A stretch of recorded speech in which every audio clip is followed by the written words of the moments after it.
Philippians 4:4 says, rejoice in the Lord always, and again I say rejoice. A blessed good afternoon, honorable members, and those under the sound of my voice. Today in our Moments of Impact Reflection segment, I will continue sharing from the leadership series, Becoming a Better Leader. In part one, we reflected on the key word, long-suffering. In today's reflection for part two, I want to focus on the key word, empathy. Empathy is the ability to understand, share, and vicariously experience the emotions, thoughts, and perspectives of another person. In layman's term, according to Alfred Adler, empathy is seeing with the eyes of another, listening with the ears of another, and feeling with the heart of another. To become a better leader, you must possess the non-negotiable leadership skill of empathy. Jesus, in my humble estimation, mastered the art of leading with empathy. A peculiar story is recorded in Matthew chapter 15, where Jesus was engaging in a time of ministry with a great multitude of people who was lame, who was blind, who was dumb and maimed. According to the scriptures, he healed the sick and performed many great miracles amongst them. After his time of ministry with the multitude, something interesting took place. He calls his disciples and says to them, I feel compassion for the multitude because they've been with me now for 3 days and have nothing to eat. And I don't want to send them away hungry because they might faint from exhaustion on the way home. Take note, they didn't make a request to Jesus for food, yet he still made sure they didn't leave his presence hungry. The moral of this story is leading with empathy, is leading with care. It's leading with discernment. It's leading with understanding and compassion. Leading with empathy is about being in touch with people. It's about seeing people. It's about feeling people. It's about meeting people at their point of need, listen to this, without damaging their dignity and their humanity. I leave you today with this very familiar saying by former President Theodore Roosevelt, which simply says, people don't care how much you know until they know how much you care. Selah, think and act on these things. Let us pray. Dear Heavenly Father, we've come to you today acknowledging our need for you. We acknowledge, Almighty God, that we are absolutely nothing without you. We acknowledge today, God, like the psalmist declared, all of our help cometh from the Lord. And so today, we pray for our nation. We ask, Almighty God, that you would refresh, revive, and restore our trust in you as our source of sustenance. Your word says some trust in horses, some trust in chariots, but the Bahamas will trust in the name of our God. Today, Almighty God, we pray for those who've been entrusted with political leadership in our nation. We pray that each of them would lead with empathy as they chart the way forward regarding the country's finances. During this time, may they also be mindful of the Bahamian people. May they feel the struggle. May they feel the strain of the common man. May they feel the burden of the average Bahamian during this time. Almighty God, bless our leaders. Give them wisdom to make the right decisions. Father, we ask these things today in no other name, but in the matchless name of Jesus. And all of God's people say, amen. Let us pray the Lord's Prayer. Father, who art in heaven, hallowed be thy name, thy kingdom come. Thy will be done on earth as it is in heaven. Give us this day our daily bread, and forgive us our trespasses, as we forgive those who trespass against us. And lead us not into temptation, but deliver us from evil. For thine is the kingdom, the power, and the glory, forever and ever. Amen.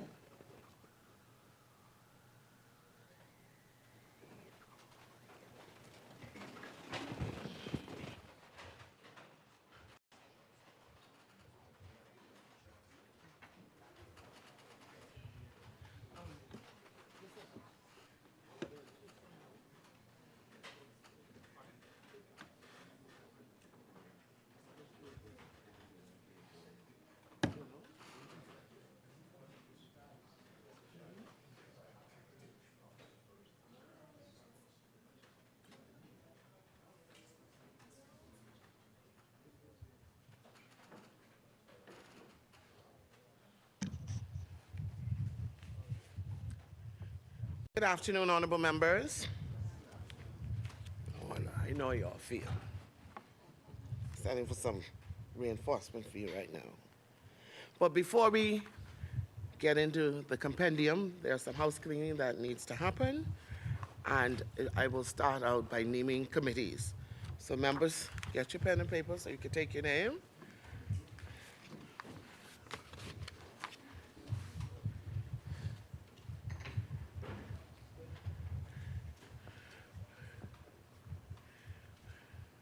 We're going to start out with the Public Accounts Committee. Honorable Member for Marco City. Honorable Member for East Grand Bahama. Honorable Member for Killarney. Honorable Member for Nassau Village. Honorable Member for West Grand Bahama. For the Committee of Privilege, Honorable Member for Centerville. Honorable Member for Marathon. Honorable Member for Engliston. Honorable Member for St. Anne's. Honorable Member for Killarney. For the Library Committee, Honorable Member for North Abaco. Honorable Member for South and Central Abaco. Honorable Member for South Mangrove Key, for Central Mangrove Key and South Andros. Honorable Member for St. Anne's. Honorable Member for Central Grand Bahama. For the Statutory Instruments Committee, Honorable Member for Seabreeze. Honorable Member for Garden Hills. Honorable Member for Pine Ridge. Honorable Member for Long Island. Honorable Member for Michael. For the Broadcasting Committee, Honorable Member for Mount Moriah. Honorable Member for North Eleuthera. Honorable Member for Pinewood. Honorable Member for Freetown. Honorable Member for Michael. For Inter-Parliamentary Union, Honorable Member for Golden Gates. Honorable Member for Carmichael. Honorable Member for Elizabeth. Honorable Member for Marco City. Honorable Member for St. Anne's. For House Rules Committee, Honorable Member for Pinewood. Honorable Member for Fox Hill. Honorable Member for South and Central Eleuthera. Honorable Member for St. Anne's. Honorable Member for Long Island. For Human Rights Committee, Honorable Member for Engliston. Honorable Member for Seabreeze. Honorable Member for Golden Isles. Honorable Member for East Grand Bahama. Honorable Member for Killarney. Public Treasury Committee, Honorable Member for West Grand Bahama. Honorable Member for Nassau Village. Honorable Member for North Eleuthera. Honorable Member for Marco City. Honorable Member for East Grand Bahama.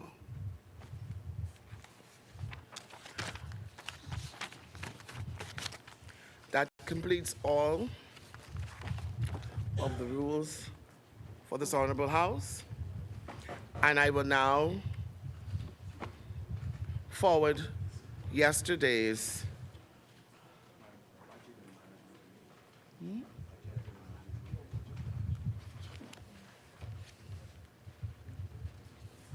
No, I do not.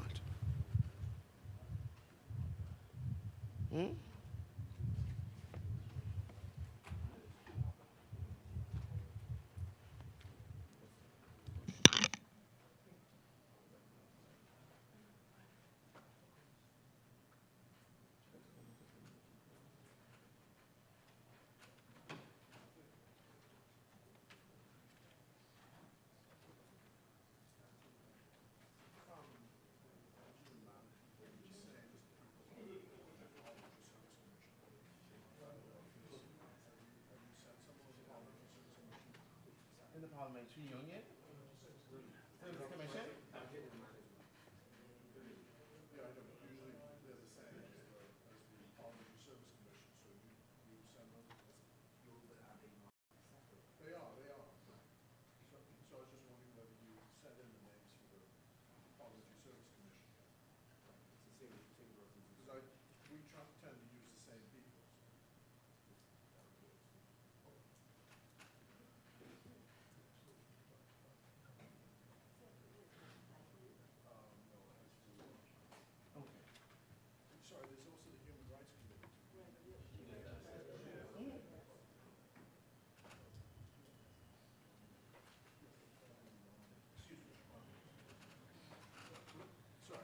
The chair recognizes the honourable member for Fox Hill.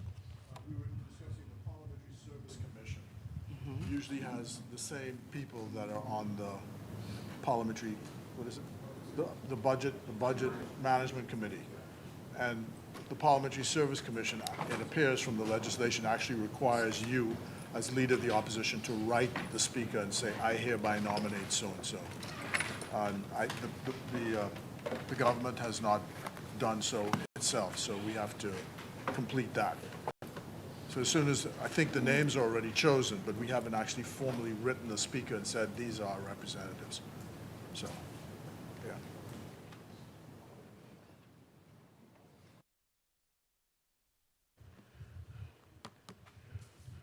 So we will have the budget amendment.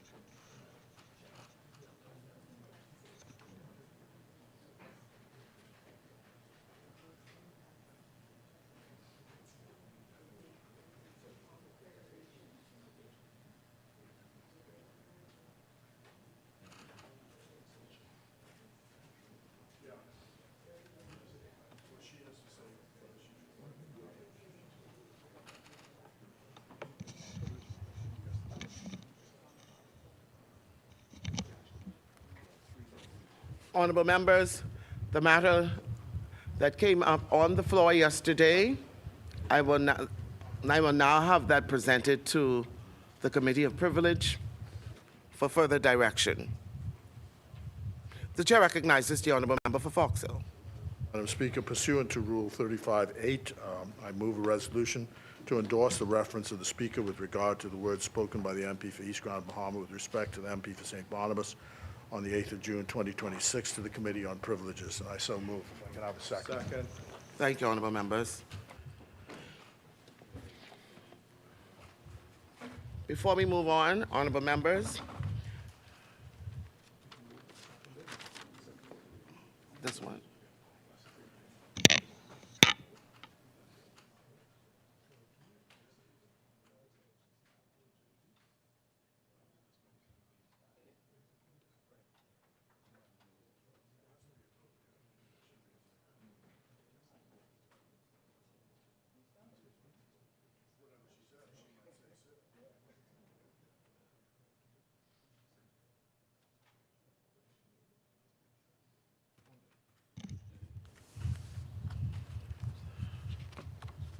Thank you, honourable members. It has been moved and seconded that the matter that was sent before the Committee of Privilege, that the matter presented on the floor will now be sent to the Committee of Privilege. As many are in favour will remain seated. Those opposed will stand. The motion is carried. We will now do it pursuant to 35(8). I move a resolution to endorse the reference of the Speaker with, what is this, Roy?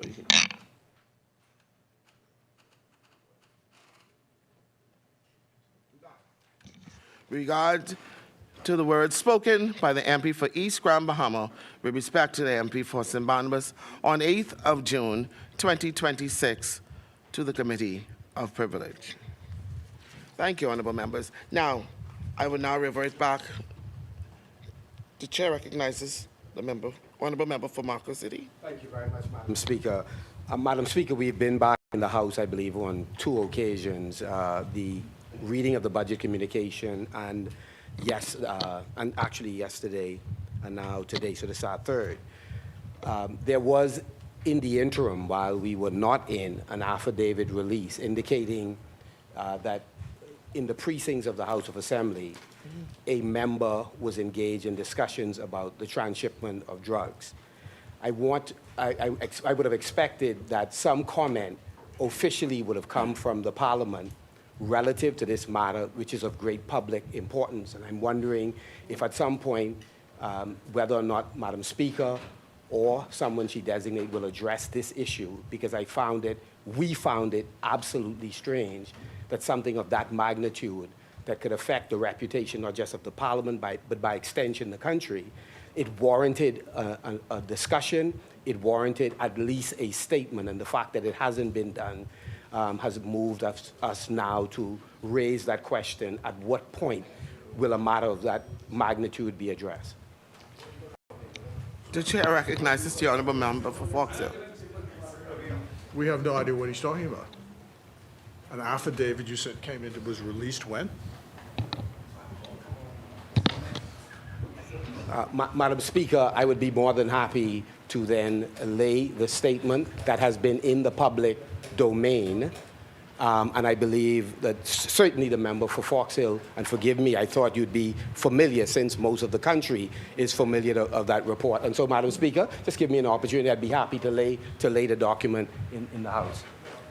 The chair recognizes the honourable member for What I Foxhill. know is that it was last week, members showed up from the other side with some legends on their chest, something about, "I'm not politician number one." That's what I saw somewhere. I also know that that must have been adopted from an untested document which is floating around from a foreign source. You are now seeking to put that into this formal place. We would oppose any such reference. It is untested, it is prejudicial, and it holds no place in this Parliament. And if you want to engage in public gossip, that's your business. But to try and be prejudicial against a member of this place, which might include one of them, for all I know, it is not an appropriate forum, and we oppose it. Madam Speaker, we would invite the government to then speak to the matter. If he believes that it is false, it has no basis, we'd invite the member to categorically say that no such thing happened. That's all. The government is not being put to proof on anything. What I know is wild allegations can be made from any source, saying anything about anybody, right? Exactly. Zero probative value, but prejudicial in the extreme. And for people to go running out and running after this is simply, it's just incredible, no matter what the source. That's right. Because what you do is you are ruining the reputation of some unnamed persons. And you're trying to use this forum to try and cloak that in some kind of formality.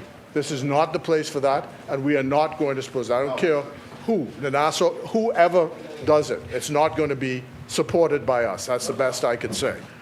Honourable members, let me say from both sides. Let me say this. Whenever members have facts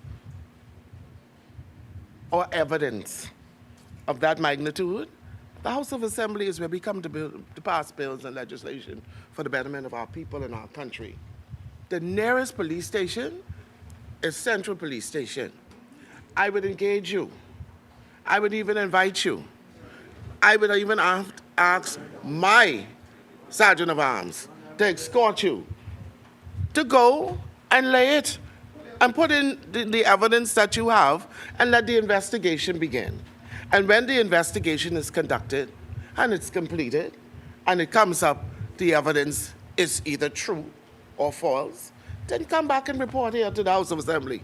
But this today here, is where we debate and we pass legislations and laws for the betterment of the people. I have Bamboo Town to care for, okay? And while I care about what goes on in the country, I am not allowing frivolous gossip or malicious gossip that they said happened in the Parliament. Of course I care if it happened in the parliament, but where are the facts? Where's the truth behind it? Where is the evidence? And once I would have had that, then I could address from this chair. But I cannot go off gossip, and I will not, and I shall not. But what I will do is I'll address what happened yesterday, where the member for Long Island and the member for Golden Isles, they conducted themselves in a manner that I did not see in Parliamentary, both of them. This is where we come to do serious business, and we're dealing with the lives of the people of the Commonwealth of the Bahamas.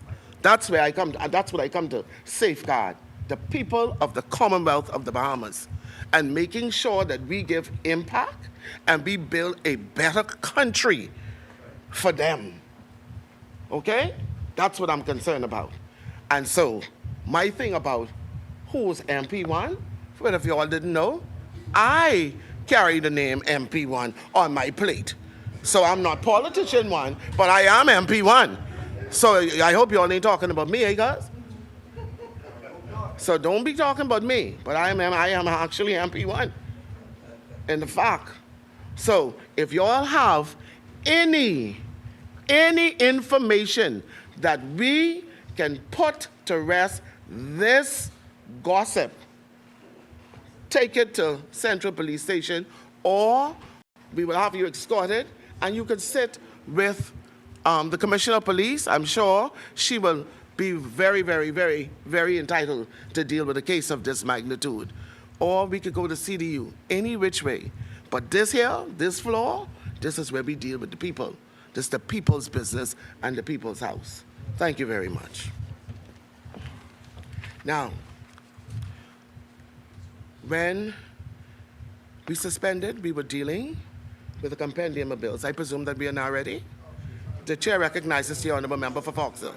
For your ruling on the use of the word cowardly to describe the member of parliament for Golden Isles. That is correct.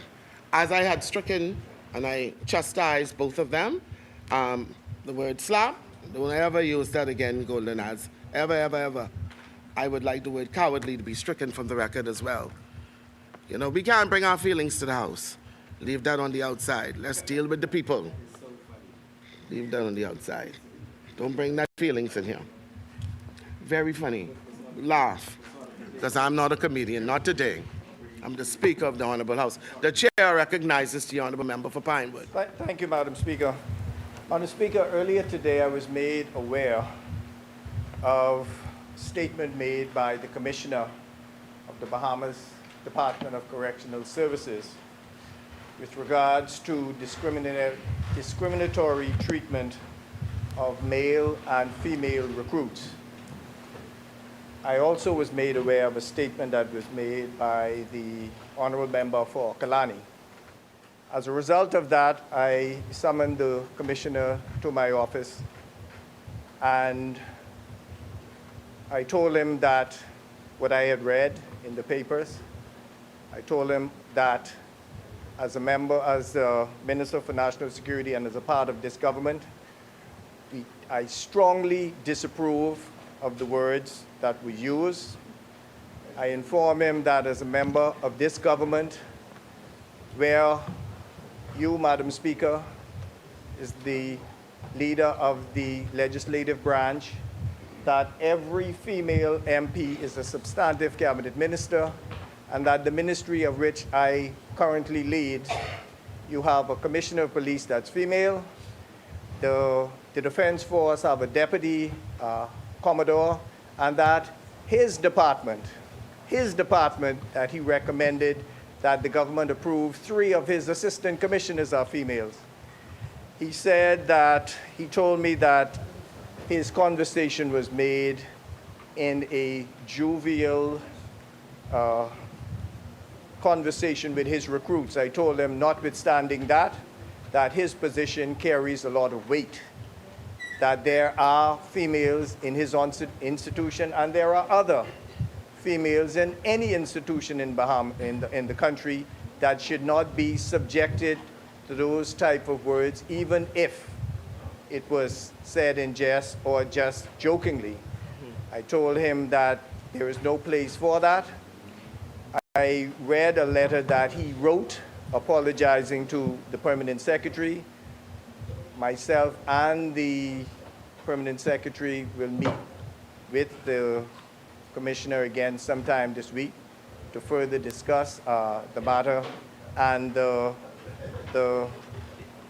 that we strongly disagree with those words that was used, and that there's no place in our country where a leader could feel comfortable in saying that females in particular would be treated differently from male, especially when it comes to institutions that have been dominated by males.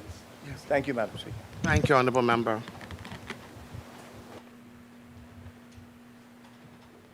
I presume that the chair recognizes the Honorable Member for Killarney. Thank you, Madam Speaker, and I want to thank the Honourable Member for Pinewood for his intervention in the matter. And I'd only ask the Honourable Member for Pinewood if they could conduct an investigation into the disciplinary practices at the Department of Corrections to make sure that those comments don't actually reflect behavior that they have been using when it comes to terminating prison officers. Thank you, Honorable Member. As I said, I will further meet with the Commissioner and with the PS to ensure just what she said, because on this side, we take the matter very, very, very seriously. Thank you, Honorable Member. As many,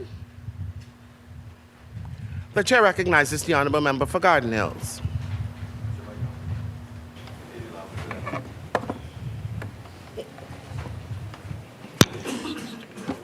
Madam Speaker,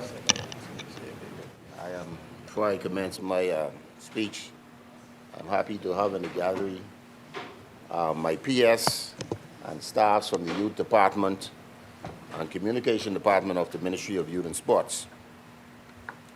But Madam Speaker, I rise in this honorable House once again to represent the great people of Garden Hills constituency. I wish to express my sincere gratitude to all the residents of Garden Hills for once again placing their trust and confidence in me and entrusting me with the privilege of serving as their representative in this hallowed halls. Their support, encouragement, and belief in my ability to serve are honors that I do not take lightly. I remain committed to representing their interests with dedication, integrity, humility, and purpose. Madam Speaker, I am equally grateful to those residents who may not have cast their vote in my favor. Their participation in the election day process strengthens our democracy and reminds us that differing views and perspectives are essential to good governance. We all know that elections provide an opportunity for citizens to express their hopes, concerns, expectations for their community, and every voice matters. It is through this exchange of ideas that we become stronger as people and as a nation. Now that the election has concluded, the campaign season is behind us, the work of nation building must take precedence. The people of Garden Hills have spoken, and regardless of who they supported on election day, we are all members of one community with a shared desire for progress, opportunity, and a better future. My commitment is not to serve only those who voted for me, but every resident of Garden Hills.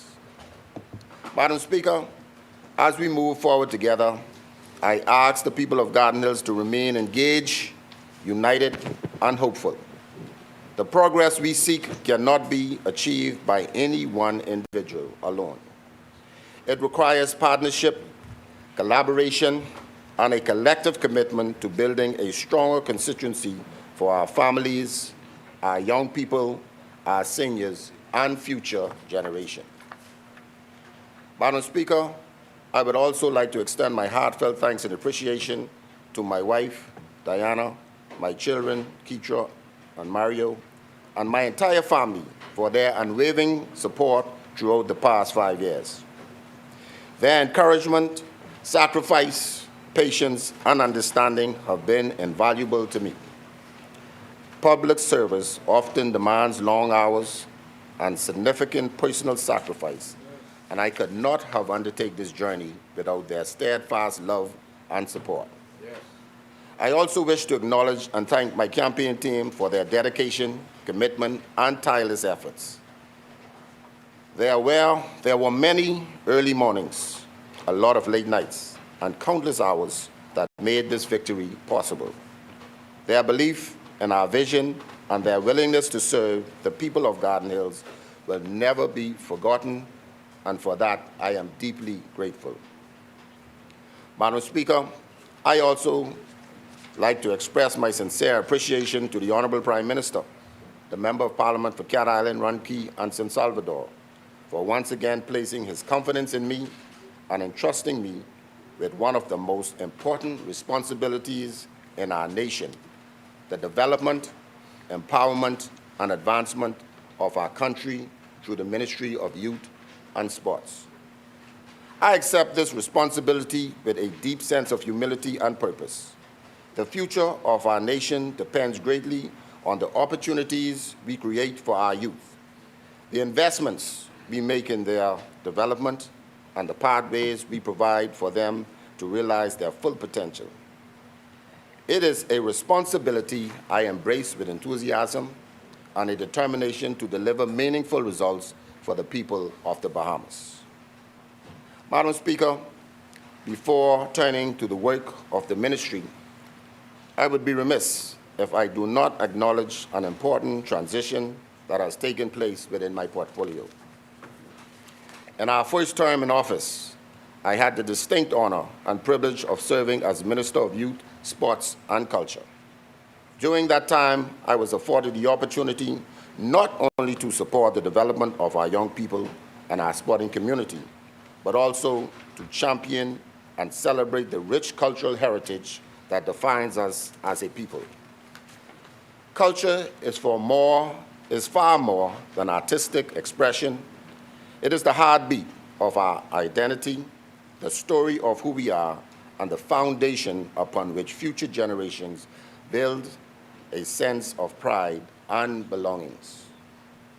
To have played a role in advancing and preserving that legacy has been one of the greatest privileges of my public service. Madam Speaker, I also extend my deepest appreciation to the Director of Culture, Derica Delaveau Grant, and the dedicated staff of the Department of Culture. I do the same for the members of the National Junkanum Committee, headed by Andrew Pinder, Kishlene Smith, and Dwight Marshall. Also the Cultural Commission, headed by Carolyn Vogt Evans. Cultural practitioners, artists, musicians, craftsmen, community leaders, festival organizers, and all stakeholders throughout the Bahamas who work tirelessly to preserve, promote, elevate our cultural traditions so it can continue to thrive and inspire generations to come. I thank them for their partnership, their counsel, and their unwavering dedication to the cultural advancement of our nation. As a result of the recent restructure of ministerial portfolios, the responsibility of culture now falls under new leadership. I wish to extend warm congratulations to the member of Seabreeze, the Honorable Leslie Bryce, on her appointment and that confidence placed in her by the Prime Minister to lead this important area of national development.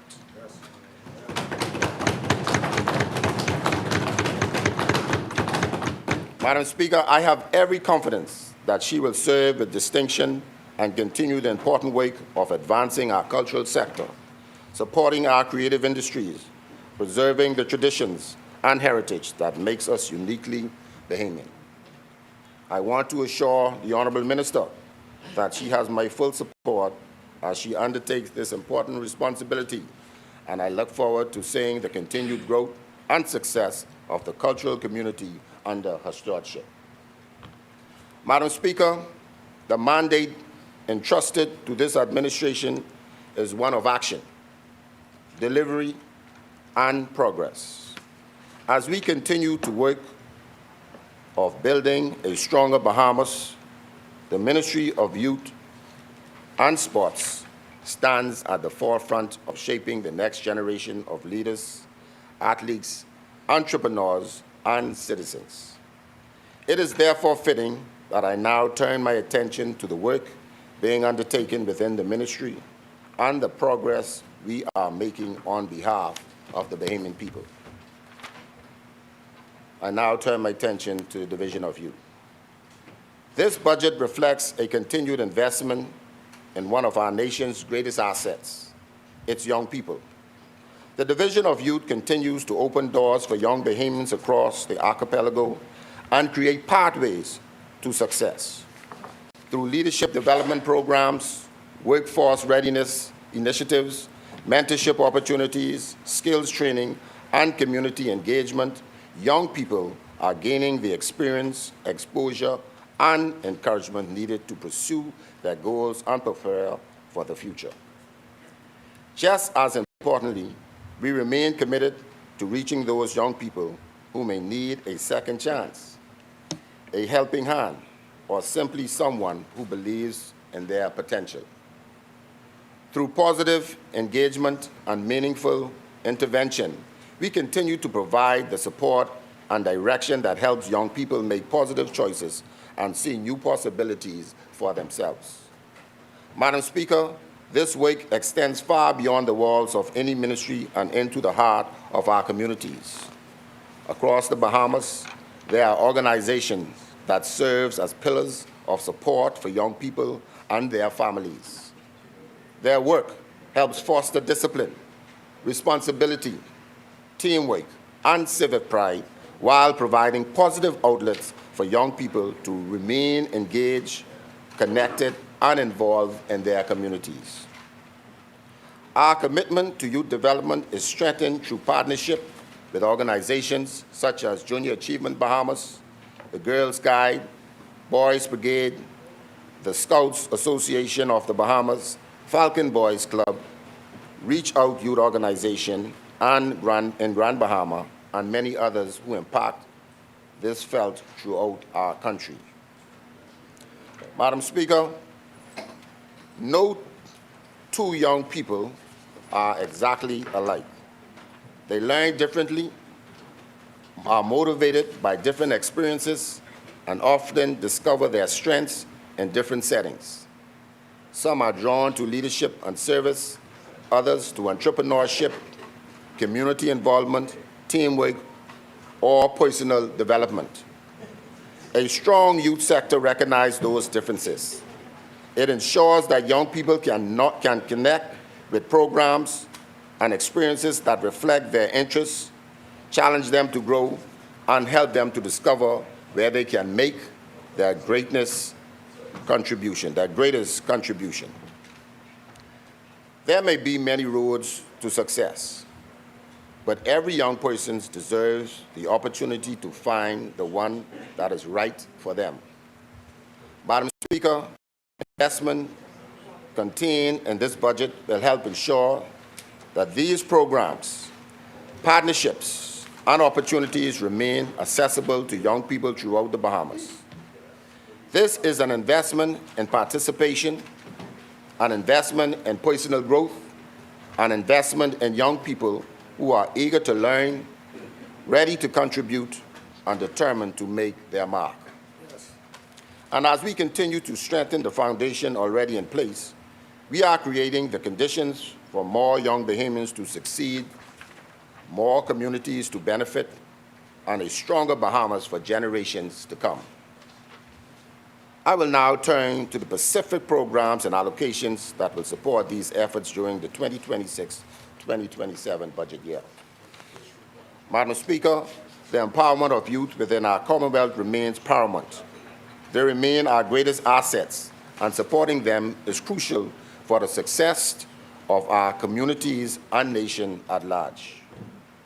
Through the Be Inspired program, we are continuing to build on the progress made and achieved over the past 5 years. The Be Inspired program received a surplus of more than $1 million that impacted scores of young Bahamian entrepreneurs between the ages of 18 to 35 years old. It provided entrepreneurial training, mentorship, and access to microfunding through the promotion of sustainable youth entrepreneurship in the Bahamas. This program has evolved through a wonderful partnership with Small Business Development Center and the Bahamas Chamber of Commerce. These partnerships have increased visibility, support, and mentorship for our young entrepreneurs, leaving them inspired and impacted at a national level. An increase of $300,000 was allocated this fiscal year. The additional funding will help to expand the Division of Youth Expo and Network Mix-Up. It will showcase businesses, create and inspire new ideas while generating innovation that meets global businesses' practices. More young entrepreneurs will be given access to rooms and spaces of growth while mixing with their peers and diverse groupings of industry leaders. Madam Speaker, in a world that is, let me say it, and the young people say, how they say it, that is high-tech. Our virtual platforms and digital technology will be accessible and rolled out in phases. The first phase of expansion will be Long Island, Abaco, Exuma, Eleuthera, Grand Bahama, Cat Island, Andros, and Bimini. Through a brand new summer series of pop-ups starting in July, the Be Inspired program will be making its way to the islands, connecting our young people to this timely investment. Quick and easy access through our sisters agencies, including the Department of Inland Revenue and the National Insurance Board, will be at their fingertips. You only need data, young people. Now you could clock that. National Youth Commission Act, Madam Speaker, which was passed earlier this year. The National Youth Commission Act embodies progress. This act works hand in hand with the Bahamas National Youth Policy for 2025 to 2035 and represents a significant step toward professionalizing the youth sector. There have been many attempts to pass this bill in this Honorable House, and I am proud to say our government has strengthened the protection, safety, and well-being of our young people. A key feature of this act is the establishment of an official register of youth organizations and a national youth worker register. These registers will ensure that individuals and organizations working with youth meet established standards and operate within a framework of accountability. This legislation brings all youth-serving entities under one umbrella of compliance to better safeguard and support our nation's youth. Part 6 of this act addresses the registration of youth organizations, requiring entities to meet specific standards, including the implementation of safeguarding policies, the provision of safe meeting spaces, sustainable youth leader-to-participant ratios, suitable youth leader-to-participation ratios, and payment of prescribed fees. The creation of this act also outlines procedures for registration, renewal, suspension, and cancellation, reinstatement and appeals, with provisions for public notification to ensure transparency and public confidence are also notable features. Part 7 focuses on youth workers, requiring registration, annual renewal, and ongoing professional development. Eligibility includes successful completion of the Ministry of Youth Leader Certification Program or an improved diploma, certificate, or degree recognized by the Commission. Madam Speaker, this groundbreaking legislation has already attracted regional attention and commendation, and with an allocation of $100,000 to support its implementation, it only marks the beginning of our efforts to strengthen and modernize youth services throughout the Bahamas. That is progress. Madam Speaker, in 2024, we made history with the establishment of the first ever National Youth Assembly, comprising both a Youth House of Assembly, Youth Senate, serving a 2-year term. Since its inception, this dynamic body has held 3 sittings of Parliament and 2 sittings of Senate, providing young people with meaningful platform to debate issues, influence policies, discussions, and develop their leadership potential. This pioneering group has demonstrated that the voice of our young people matter through impactful initiatives, including a community outreach project with the young women of PACE and joint youth forums addressing climate change and mental health. They have shown that when young people are empowered, they are capable of driving important national conversations and inspiring positive change. Madam Speaker, our investment in training, diplomacy, and leadership development has yielded tremendous results. These young leaders have represented the Bahamas with distinction, both locally and internationally, seizing opportunities to serve abroad and participating in high-level engagements. Building on these success, I am pleased to announce that applications are now open for the next cohort of the National Youth Parliament. The government is not only listening to the young people, we are creating pathways for them to lead and serve. Building on progress, the incoming cohort can look forward to a new agenda filled with more opportunities to debate, serve, and network. This is the only government that is working for the people. Madam Speaker, the ministry continues to sustain progress and was pleased to reestablish the Youth Ambassador Corps. Following a 10-year hiatus, upon their appointment, these young ambassadors immediately engaged in extensive training and development and developed a strategic work plan anchored in key priority areas, including social justice and inclusion, environmental sustainability, and youth empowerment and engagement. Since then, they have provided stellar representation for the Bahamas at both national and international levels, participating in the United Nations, Commonwealth, CARICOM, and other regional global engagements. Their contributions have been widely recognized, including notable achievements like an international fellowship and the Queen Elizabeth Commonwealth Trust Award, among others. In order to maintain high standards and sustain visibility, the program continues to attract strong interest. To date, we have received 66 applications for just 14 available positions, reflecting the growing prestige and appeal of this corps. The successful applicants for this cohort will be formally installed in the fall of this year. Madam Speaker, this now moves to the Department of Sports. Madam Speaker, this year the Department of Sports chose a theme: every island, every ability, every mind in motion. These words capture our vision for sports development in the Bahamas, a vision that recognizes that talent exists in every community, opportunity must reach every island, and the power that sports has to strengthen not only the body, but also the mind and spirit of our people.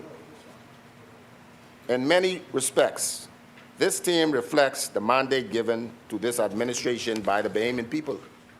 They choose progress. They choose a government committed to delivering results, expanding on opportunities, and ensuring that no community is left behind. The confidence placed in this administration was not built on promises alone. It was earned through results. Bahamians saw facilities upgraded, programs expanded, athletes supported, and strategic investment delivering tangible outcomes. They saw progress, and they choose to keep moving forward. Yes. That trust is reflected and the expanded responsibilities now entrusted to the Department of Sports. This year, the Honorable Prime Minister have added regattas, sports tourism, the management of public swimming facilities, and enhanced support for sporting infrastructure throughout the Family Islands to our portfolio.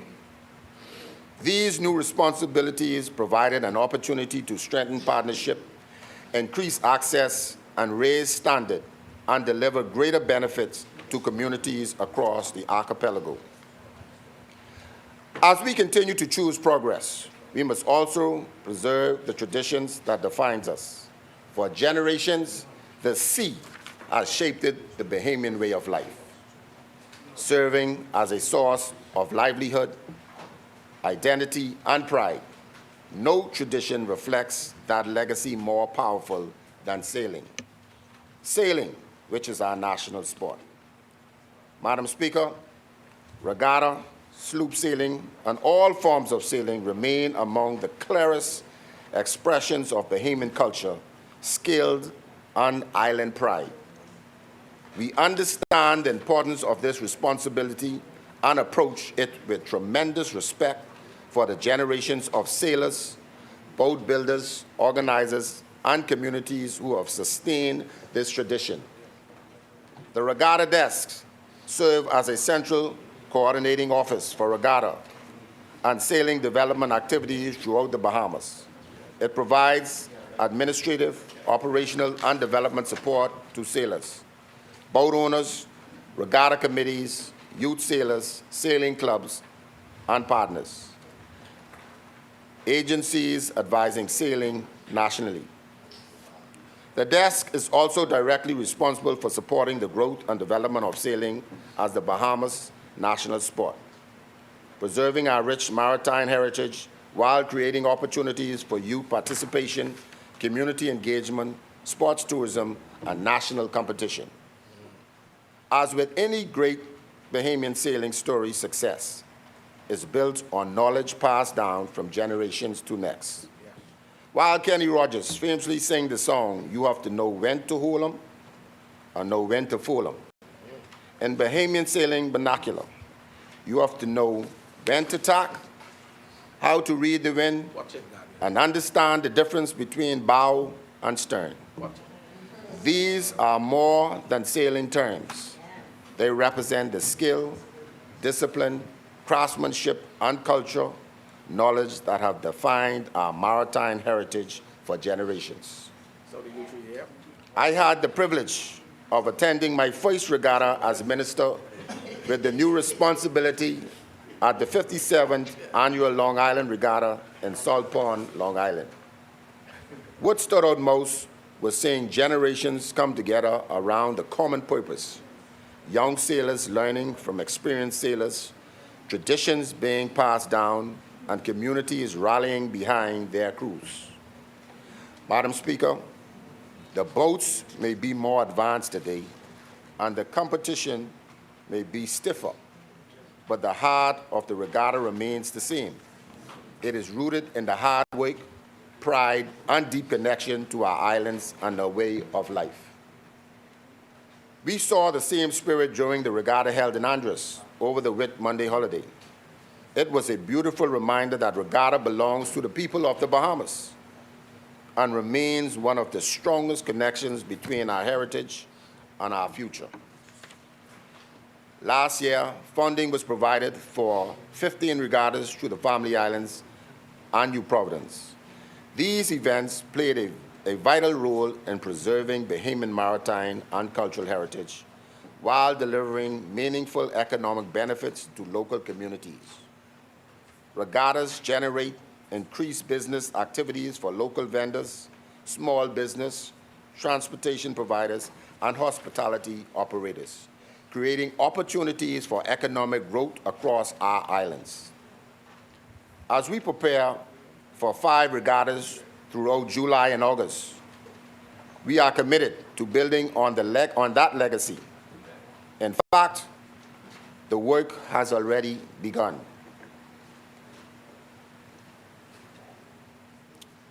Madam Speaker, this year, through our summer sports program, We are expanding our offerings to include sailing classes, sail-making courses, and boat building instruction for young Bahamians in New Providence, Grand Bahama, Cat Island, Exuma, and Eleuthera.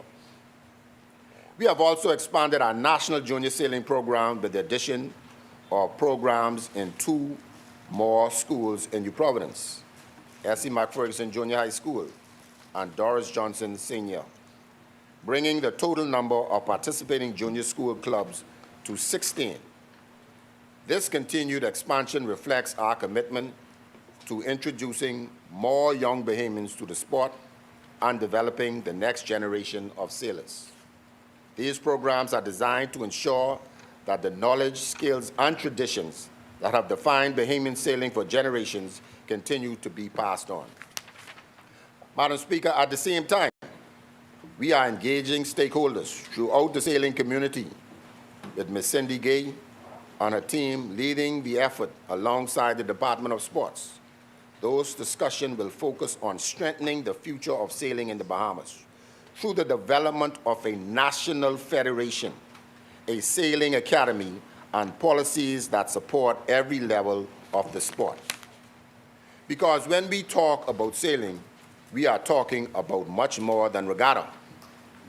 We are talking about Olympic classes, including international racing, keel boat classes, sunfish sailing, optimist sailing, laser sailing, youth development, recreational sailing, and competitive sailing. We believe there is room for all of it under one vision and one strategy. Madam Speaker, to support that vision, this year's budget includes a new line item contribution, New Providence and the Family Islands Regatta, with an allocation of $1.8 million. This investment will support the reintroduction of regatta in Grand Bahama and the continued development and promotion of sailing and regatta throughout the Bahamas.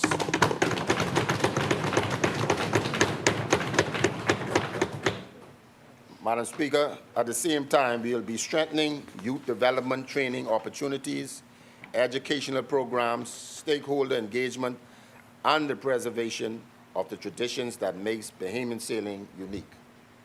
Our vision is ambitious, but it is achievable. We want the Bahamas to become the premier sailing destination in the region and a recognized international hub for training, competition, and world-class sailing. At the same time, we want more Bahamians to discover the opportunities that exist right here at home. Few nations possess what we have: beautiful waters, exceptional sailing conditions, a rich maritime heritage, and people whose connection to the sea spans generations.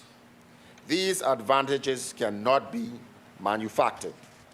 Madam Speaker, to further advance this objective, an additional $500,000 has been allocated for the development of our national sport. As part of this effort, I intend to introduce a new governance structure, beginning with the establishment of a National Sailing Federation and a National Sailing Commission, which will be rolled out in phases through proper consultation. These bodies will assist in the overall growth, governance, and development of sailing throughout the Bahamas by strengthening administration of the sport, improving coordination among stakeholders, and creating a framework for long-term sustainability. The National Sailing Federation will provide a clear pathway for Bahamian sailors to once again compete at the highest level of international competition, including Olympic qualification, World Championships, and other major international events. To support these objectives, we will increase support and subsidiaries for sailors competing abroad, providing greater opportunities for training and participation in international events. Completing these initiatives will be the development of a National Sailing Academy designed to identify and nurture talent, strengthen coaching and officiating standards, expand youth participation, and create a sustainable pipeline for future generations of sailors. Madam Speaker, the ministry will work closely with the Bahamas Sailing Association to ensure the Academy aligns with international standards and supports the continued growth of sailing throughout the country. With respect to traditional sloop sailing, this government remains firmly committed to preserving and strengthening this treasured aspect of our national identity. We recognize and appreciate the significant financial investment and personal sacrifice made by boat owners, crews, and supporters who continue to keep this tradition alive. Their contributions extend far beyond competition. They safeguard an important part of Bahamian history and culture. Through the establishment of a sailing commission, we aim to better organize and support the sloop sailing community, improve coordination among sailing organizations, and facilitate greater access to funding and development resources. We will also work closely with local regatta committees throughout the Family Islands to assist them in securing sponsorship and fundraising opportunities, enhancing event quality, and increasing prize purses for participating boat owners and crews.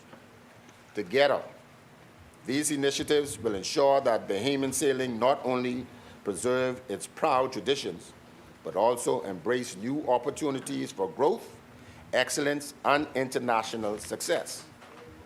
The government remains steadfast in its commitment to ensuring that sailing, both modern and traditional, continues to thrive as a source of national pride, youth development, cultural preservation, and economic opportunity for generations to come. As we invest in developing athletes and strengthening our sporting traditions, we must also maximize the opportunities they create for our economy and our country. That brings me to sports tourism, which will now be branded Sports in Paradise under my ministry. Awesome. Sports tourism, Madam Speaker, at its core, Sports in Paradise is about creating reasons for people to choose the Bahamas. Sometimes that reason is a championship, a training camp, a regatta, a youth tournament, a coaching clinic, or a sports medicine conference. Whatever the event may be, the impact expands far beyond the competition itself. It supports local businesses, generates economic activities, increases our global visibility, and introduces visitors to the very best of the Bahamas. The Bahamas has long understood the value of sport as an economic driver. Long before sports tourism became a popular phrase throughout the region, our nation hosted world-class events, attracting elite athletes and building relationships with international federations. Today, many countries are investing heavily in this space because they recognize its value. What sets the Bahamas apart is that we are not starting from scratch. Madam Speaker, the Ministry of Tourism has built one of the strongest destination brands anywhere in the world. Bringing sports tourism under the Ministry of Youth Sports will not diminish that success. Tourism has the global reach, marketing expertise, and industry partnerships. My ministry has the sporting relationships, sporting expertise, federations, athletes, and events.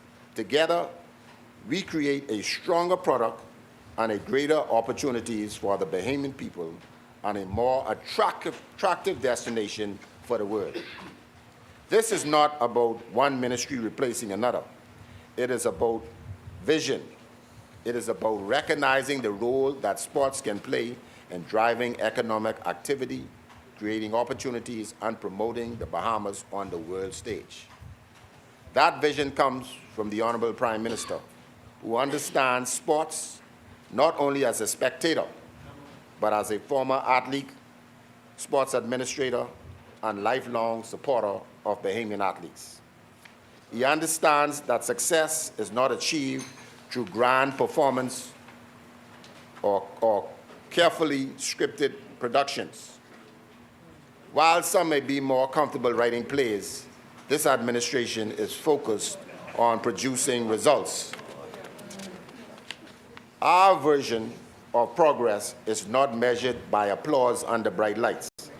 It is measured by action on the field, performance on the track, success on the water, and opportunities created for Bahamian people.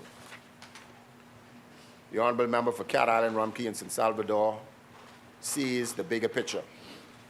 He has assembled a team that is prepared to work together, align our strengths, and ensure that the Bahamas remains a leader in an increasingly competitive global market. Madam Speaker, the allocation of $5,583,870 placed into my ministry will further promote and continue to grow the growth and development of our sports tourism under the Sports in Paradise brand. This investment will help us attract more events, strengthen existing partnerships, and build new relationships and expand opportunities throughout the country. Every team that trains here supports our economy. Every event hosted here creates opportunities for Bahamian businesses. Every athlete, coach, official, and supporter who visits our shores contributes to the communities throughout the Bahamas.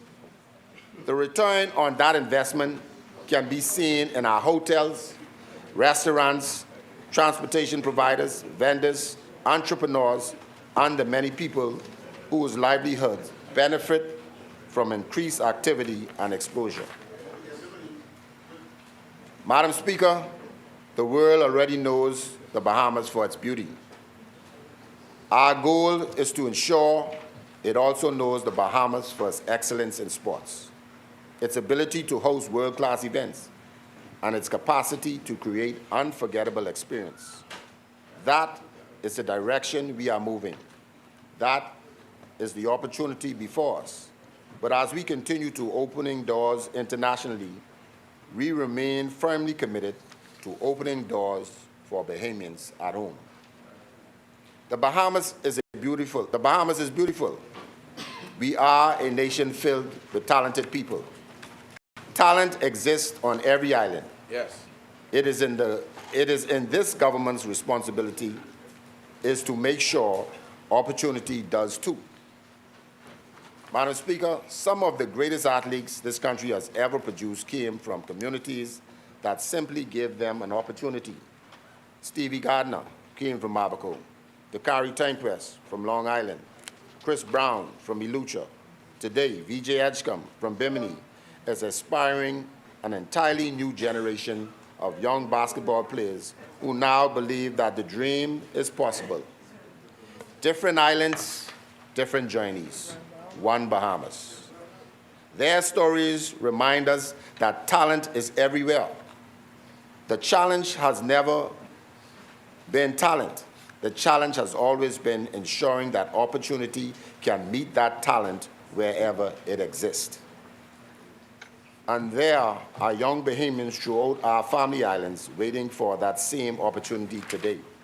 That is why this budget allocations of $120,000 towards maintenance, improvement, and enhancement of sporting facilities and recreational spaces throughout our family islands.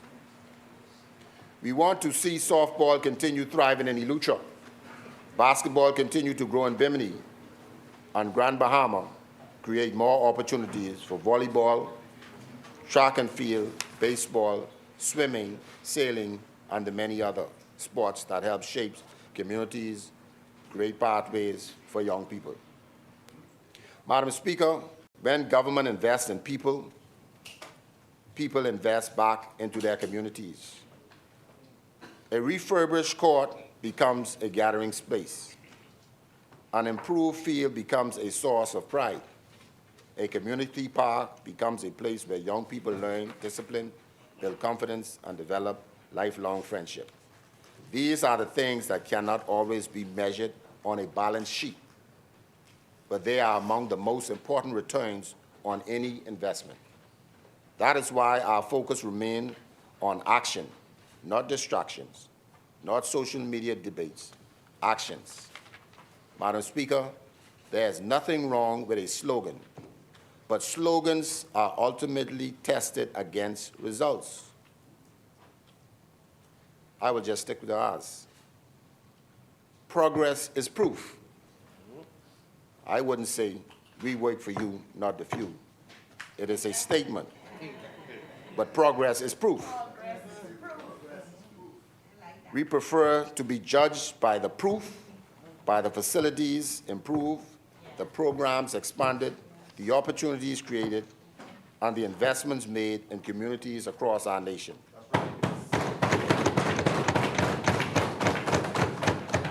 And that is why the Bahamian people chose progress. And that is why we remain committed to delivering on it. Madam Speaker, we are not here to reinvent every wheel. We are here to make the wheel turn smoother. We are not trying to change the game. We are trying to enhance it. That's it. That is what progress looks like. Building on what works, improving what can be improved, completing what has started, and creating a greater value from the investment already made. That is exactly why the transfer of public swimming facilities to the Department of Sport comes at the right time. The foundation has already been laid.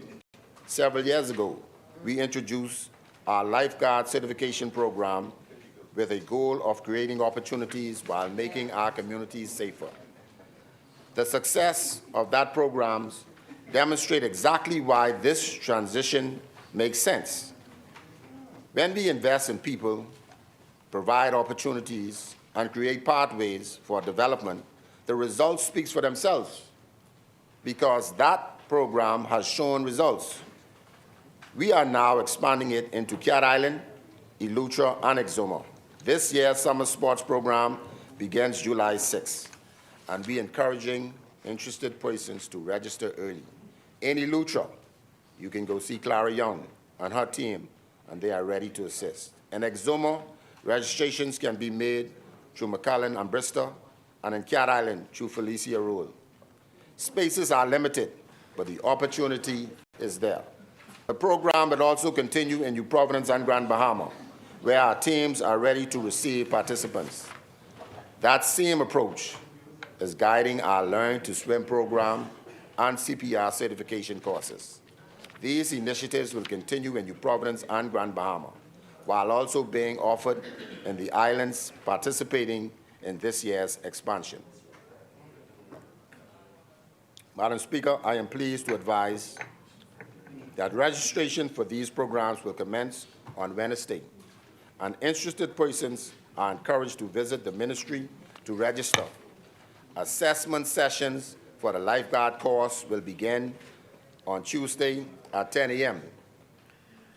at both the South Beach Swimming Pool and the Yellow Elder Swimming Pool.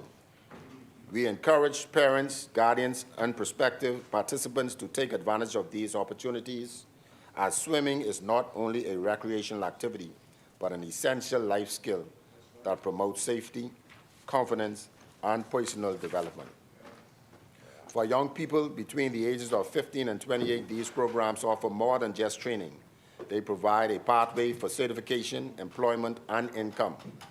Simply put it, you can get paid to learn. Whether your goal is to become a certified lifeguard, strengthen your skills, or pursue new opportunities, we encourage you to take the first step. Our team in New Providence is ready to assist, and the Grand Bahama office will also be available to receive registrations and provide guidance. Additional information regarding registration and program schedules in the Family Islands will be announced in the up-and-coming days. Madam Speaker, for years, members of the swimming community have advocated greater access, stronger collaboration, and more opportunities to grow their sport. We hear and see the progress being made by our swimmers at the junior level. We see the performance being delivered at the senior level. We see the commitment of coaches, officials, volunteers, clubs, and parents who continue to move the sport forward. In the coming weeks, we will invite the Bahamas Swimming Federation and other key stakeholders to sit with us as we explore ways to build stronger pathways for athletes, improve access to facilities, and continue elevating the sport both regionally and internationally. An increased expenditure at this line item will assist us to help us to achieve our overall goals. Madam Speaker, $100,000 is what is allocated to the continued operation, improvement, and development of our public swimming facilities. This investment does not include the funding for the Grand Bahama Aquatic Center, which, Madam Speaker, is well on its way. Madam Speaker, progress has also been reflected in several key line items within our budget, where increases have been made to strengthen support across the sporting sector.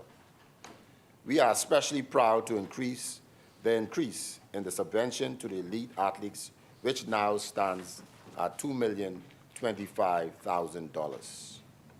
Madam Speaker, I met that at $1.4 million. I want you to understand the progress.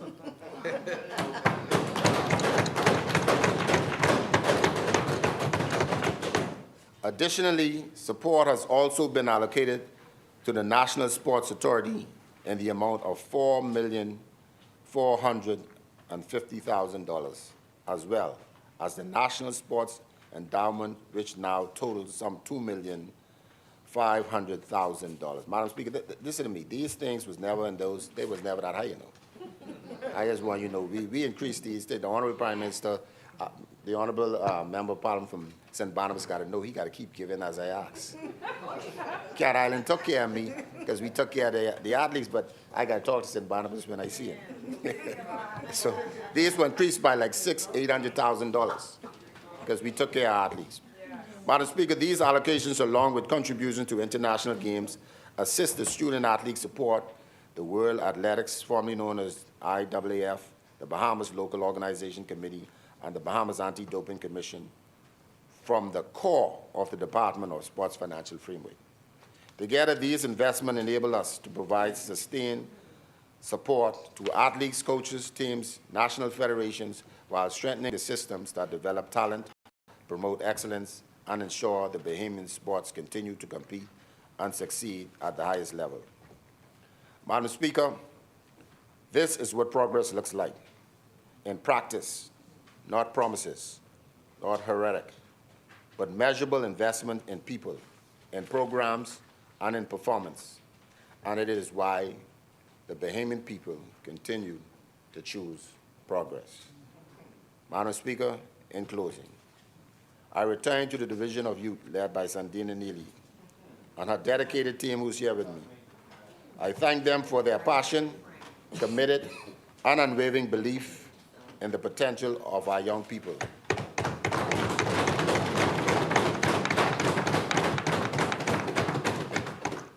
Through new initiatives and the expansion of existing programs, we are doing more than delivering services. We are laying the foundations for the future generations. We are strengthening systems that create opportunities, instill disciplines, encourage leadership, and contribute meaningfully to the development of our nation. The ability to build on what works, improve delivery, and extend on our reach throughout the archipelago is a clear demonstration of progress in action. To the Department of Sports under the leadership of Kelsey Johnson Sales, the team at the National Sports Authority, and all of our new staff members, I extend my sincere appreciation and a warm welcome. The work ahead is significant, but so is the opportunity before us. I also extend heartfelt gratitude to every athlete who proudly wears the aquamarine black and gold in competition. Thank you to every coach who shares knowledge and experiences, every federation that provides leadership and governance, and every stakeholder who continues to invest time, resources, and beliefs in the advancement of Bahamian sports.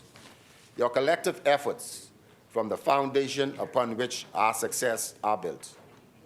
To our colleagues in culture, thank you for your trust, your creativity, and your stewardship of our national identity.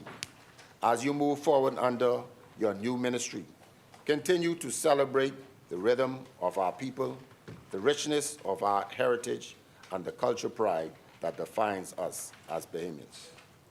Let the sounds, stories, traditions, and spirit of our nation continue to resonate throughout our islands and beyond. I express my sincere appreciation once again to the Member of Parliament for Cat Island, Rumkey and San Salvador, for his leadership, confidence, and vision, to my cabinet colleagues and their partnership, and to the many public servants who work diligently each day in service to the Bahamian people. I also take this opportunity to extend heartfelt condolences to the families of sporting legends like Andy Ford, Glenroy Sanders, and David Stretch Molly.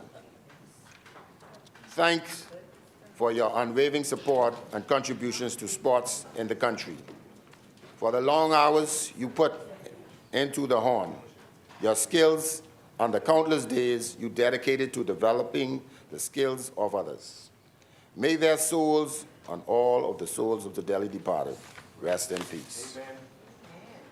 To the people of Garden Hills, my constituency, my community, and my extended family, thank you for your continued trust, support, and encouragement. To my family, whose love, sacrifice, and support sustains me, I remain deeply grateful. And finally, to the people of the Bahamas, thank you for the confidence you have placed in this administration. We remain committed to choosing progress, delivering results, and creating opportunities for all. That is why I and all the wonderful people of Garden Hills fully support this budget. May God continue to bless each and every one of you, and may God continue to bless the Commonwealth of the Bahamas. May the benefits and rewards of progress be shared by every Bahamian and every island for generations to come. Madam Speaker, Garden Hills rest.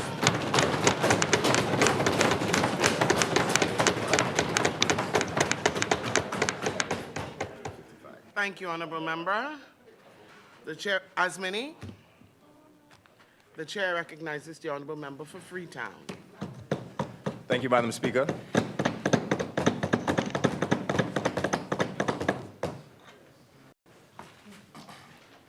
Madam Speaker, long before any of us entered into this chamber, there were Bahamians who rose before sunrise to build this nation. Teachers who shaped young minds, police officers who stood watch over our communities, entrepreneurs who took risks to create opportunities for others, mothers and fathers who sacrificed so that their children might inherit something better than they themselves had known. It is because of their labor, their sacrifice, and their belief in this country that we are here today. And so as I rise to make my contribution in this honorable House, I do so mindful that public office is not about privilege. It is about responsibility. It's not about titles. It is about service. It's not about us. It is about the people that we've been entrusted to serve. And so, Madam Speaker, I rise today humbled and grateful to the Almighty God and to the great people of Freetown for placing their trust and confidence in me by electing me to serve as their Member of Parliament. And let me be clear, I am not prepared to leave Freetown the way I found it. Yes. I would also like to thank my wife, Beth, my kids, Lincoln, Lael, Lennox, my parents, Lincoln and Mildred Deal, my siblings, my family, the Freetown Constituency Association, members of my team, and the many volunteers and supporters who sacrifice, commitment, and belief helped to make this moment possible. I'd also like to thank the 3 former members of Parliament for Freetown/Montague, who were also a huge support throughout this time. To the people of Freetown, thank you. Thank you for welcoming me in your homes. Thank you for sharing your concerns, offering your prayers, and placing your trust in me. I will never take that trust for granted. Madam Speaker, while elections determine who occupies these seats, service is what ultimately defines us. And Madam Speaker, while this may be my maiden contribution as a member of Parliament, public service is not new to me. For nearly 20 years, I have had the privilege of serving within political life of our country in various capacities. I have knocked on doors, organized communities, listened to the concerns of residents, celebrated victories, endured defeats, and worked alongside countless individuals who simply wanted a better Bahamas. During that time, I have also observed this honorable House from many different vantage points. I have watched members rise to make their maiden speeches. I have witnessed spirited debates on matters of national importance. I have seen governments formed and governments changed. And I've seen members come and I've seen members go. And through it all, one truth remains consistent. Public office is temporary, but the impact of our service can endure for generations. And that is why this budget debate today is very important. Despite those years of service, I approach this moment with humility and gratitude of someone who understands that the highest honor in public life is not holding office, but earning the trust of the people. Because future generations will never ask who sat in these chambers. They will ask, what did we do while we were here? And I recognize that trust is not inherited, it's earned. And I intend to earn it every single day. The campaign has ended, and now the work has begun. And so today I stand not simply as the representative of those who voted for me, but as the member of Parliament for every single person in Freetown. Even some of you in here who live in Freetown, I believe you all voted for me too. You got Golden Isles, Tall Pines, and Fort Charlotte all live in Freetown. Making that clear. Listen. Clear your name, Fort Charlotte. Clear your name. Like I told one of y'all on election day, only God knows what you do in that booth. All right, so I leave that there. Leadership is not measured solely by the number of years one occupies a seat. It is measured by the quality of your service, the strength of your character, and the impact you have on the lives of the people you serve. And that is the standard I intend to hold myself as the Member of Parliament for Freetown, and that is the standard that we as the opposition will hold you to as the official opposition. Madam Speaker, now, I know you have dubbed yourself in Bamboo Town as the big deal, and just kind of let you know. The people in Freetown chose the real deal. Just letting you know. Pinewood. Never be as big as this. Pinewood, you got a promotion. Congratulations. You're welcome. But in all seriousness, Madam Speaker, the Freetown people sent me here on serious business. They sent me here carrying their hopes. They sent me here to ensure that we can advocate for a community that feels safe and secure again. The hope that seniors who have contributed so much to our nation can age with dignity and peace of mind. The hope that young people, regardless of their circumstances, can dream boldly and build meaningful lives in the country they call home. The hope that public service can once again place people above politics. And it is with these hopes firmly in my mind that I rise to make my contribution to this budget debate. Madam Speaker, budgets are often discussed in terms of revenues, expenditures, deficits, and surpluses. Yet behind every single figure is a face. Behind every policy is a person. And behind every line item is a Bahamian family striving to build a better life. The true measure of any budget is not simply whether the numbers add up. Real progress is not measured in reports and projections. It is measured by what the Bahamian people experience every single day in their homes, in their communities, and in their lives. I think of the single parent working tirelessly to ensure that food is on the table, uniforms are in the closet, and hope is in the hearts of their children while facing impossible choices between paying the rent or paying BPL. I think of the grandmother living through Strawn's Alley, living on a fixed income, stretching every single dollar simply to survive as the cost of living continues to rise, while worrying about her health and her safety. A grandmother from Kemp Road recently told me, Madam Speaker, son, I don't want anything special. I just want to feel safe walking to church again. I think of the young entrepreneur with a dream, searching not for handouts, but really just a hand up, a fair opportunity to succeed. Will they be able to navigate the red tape before their dream dies? Will their dream survive the financial realities? I think of the recent graduate eager to contribute, yet uncertain whether meaningful opportunities exist here at home. I think of the small business owner navigating uncertainty as rising costs causes them to having to pay a business license fee for this year, but also a year in advance, with no knowledge of what kind of year he or she will have, while simultaneously trying to keep his doors open, employees on payroll, and worrying about whether he is going to get blasted on Facebook. I think of communities like Sutton Street off of Kemp Road, impacted by flooding, and residents who simply want the confidence that their concerns are being addressed before the next heavy rain falls.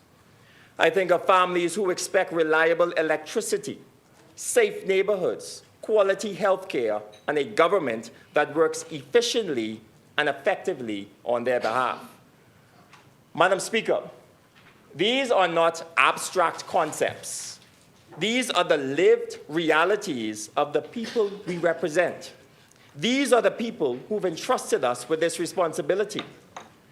And Madam Speaker, seated in the gallery today are 5 residents of Freetown. Though their stories differ, they represent the hopes, concerns, and aspirations of thousands of Bahamians. As I look toward the gallery, I don't just see statistics on a paper or in a book or in reports. I see real dreams. I see real sacrifice. I see real resilience. I see real people. These are the real lives affected by the policies we debate today. These are the people whose interests must remain at the center of every debate, every policy decision, and every budgetary choice we make. Because while these budgets may be measured in dollars and cents, their true impact is measured in dignity, opportunity, and the quality of life experienced by the Bahamian people. As we debate this budget today, we must ask ourselves some simple but important questions. Can the ordinary Bahamian family feel the progress that we described in this chamber? Can a senior citizen living on a pension feel it? Can the young person entering the workforce feel it? Can the entrepreneur risking everything to create jobs feel it? Can the parents struggling to balance the demands of work and family feel it? Madam Speaker, these are the questions that must guide our deliberations, genuinely. And for too many Bahamians, the answer is no. The people of Freetown did not send me here with impossible expectations. They did not ask for miracles, they asked to be heard. They ask to be represented, and they ask for leadership that understands the realities of their everyday life. Madam Speaker, it is through the lens of these everyday realities that we must examine the budget before us today. Where progress has been made, it should be acknowledged. If our fiscal position has strengthened, that's encouraging. If employment has declined, I welcome that. If our international credit ratings have improved, that's a positive. However, Madam Speaker, our responsibility in this honorable House extends beyond mere acknowledgement. It requires scrutiny, it requires honesty, and it requires transparency. Our obligation is to the people of the Bahamas. Madam Speaker, public parks are more than just recreational spaces. They are places where community is gathered, where children like my daughter play. Yet throughout Freetown, many residents have expressed concerns regarding the condition of these important community assets. Let us take the GK Simonet Public Park for an example. Madam Speaker, this is a picture of that park that was taken yesterday, June 8, 2026 at 1:45 p.m. This is not a park in a remote corner of our nation. This is a public park in the capital of the Bahamas. The playground equipment is deteriorating. The swing set, all break up. The slides, all break up. The bathroom, all break up. The seesaw, all break up. Madam Speaker, the entire park, all break up. I don't want to be... Well, I could get to that, Nassau Village. I could get to that in a second. And I don't want to just be negative in there, so I'll acknowledge this. One thing they do, they cut the grass. They cut the grass there. Nevertheless, I am elated to know that the Member of Parliament for Nassau Village plans to bring parks to the 21st century, and I hope that Freetown is among the first 5. I call you to that. Families have every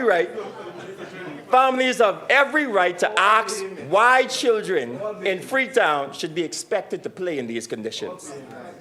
Public parks are not luxuries. They are investments in community, recreation, and quality of life. If we can invest millions elsewhere, surely we can find the resources necessary to ensure that our children have a safe place to play. Madam Speaker, I also have with me a photograph of a large pothole on East Bay Street near Poitiers Lane. This is one of the busiest corridors in our constituency. Every day, residents, workers, tourists, and business owners navigate these roads. Yet motorists are forced to dodge potholes that continue to grow larger and more dangerous with time. Madam Speaker, I also have a photograph of another significant pothole on East Bay Street near Montague, just before Island Lock headquarters. This is not an isolated issue. It is a wider concern raised repeatedly by residents regarding conditions of roads throughout the constituency. Central and South Eleuthera. Help Freetown. Yes, we did. Yes, we did. We did. It's on the record. It's on the record. And so, Madam Speaker, listen. While budgets are measured in allocations and appropriations, their success must ultimately be measured by whether they improve the daily lives of the Bahamian people. Madam Speaker, despite assurances that crime is declining, crime remains one of the most frequently raised concerns among the residents of Freetown. I know why. The fear of crime affects the quality of life. It influences whether seniors feel comfortable leaving their homes, whether children can freely enjoy public spaces, or whether families experience peace within the communities they call home. Residents shared stories of delayed responses, unavailable resources, and a justice system that too often feels beyond their reach. I therefore urge the government to ensure that our law enforcement agencies are adequately equipped and resourced so that when residents require assistance, that assistance is available without delay. Madam Speaker, as one of the shadow minister responsibility for youth, I believe that our greatest responsibilities of this generation is to prepare Bahamians for a future that is arriving faster than many of us realize. The world is changing, technology is reshaping industries, new opportunities are emerging, and the jobs our children will pursue tomorrow may not even exist today. The question before us is not whether change is coming, it is whether the Bahamas will adapt and be prepared. Will we equip our young people with the skills, confidence, and adaptability required to compete in a changing world? Will we foster a culture that encourages creativity, innovation, and entrepreneurship?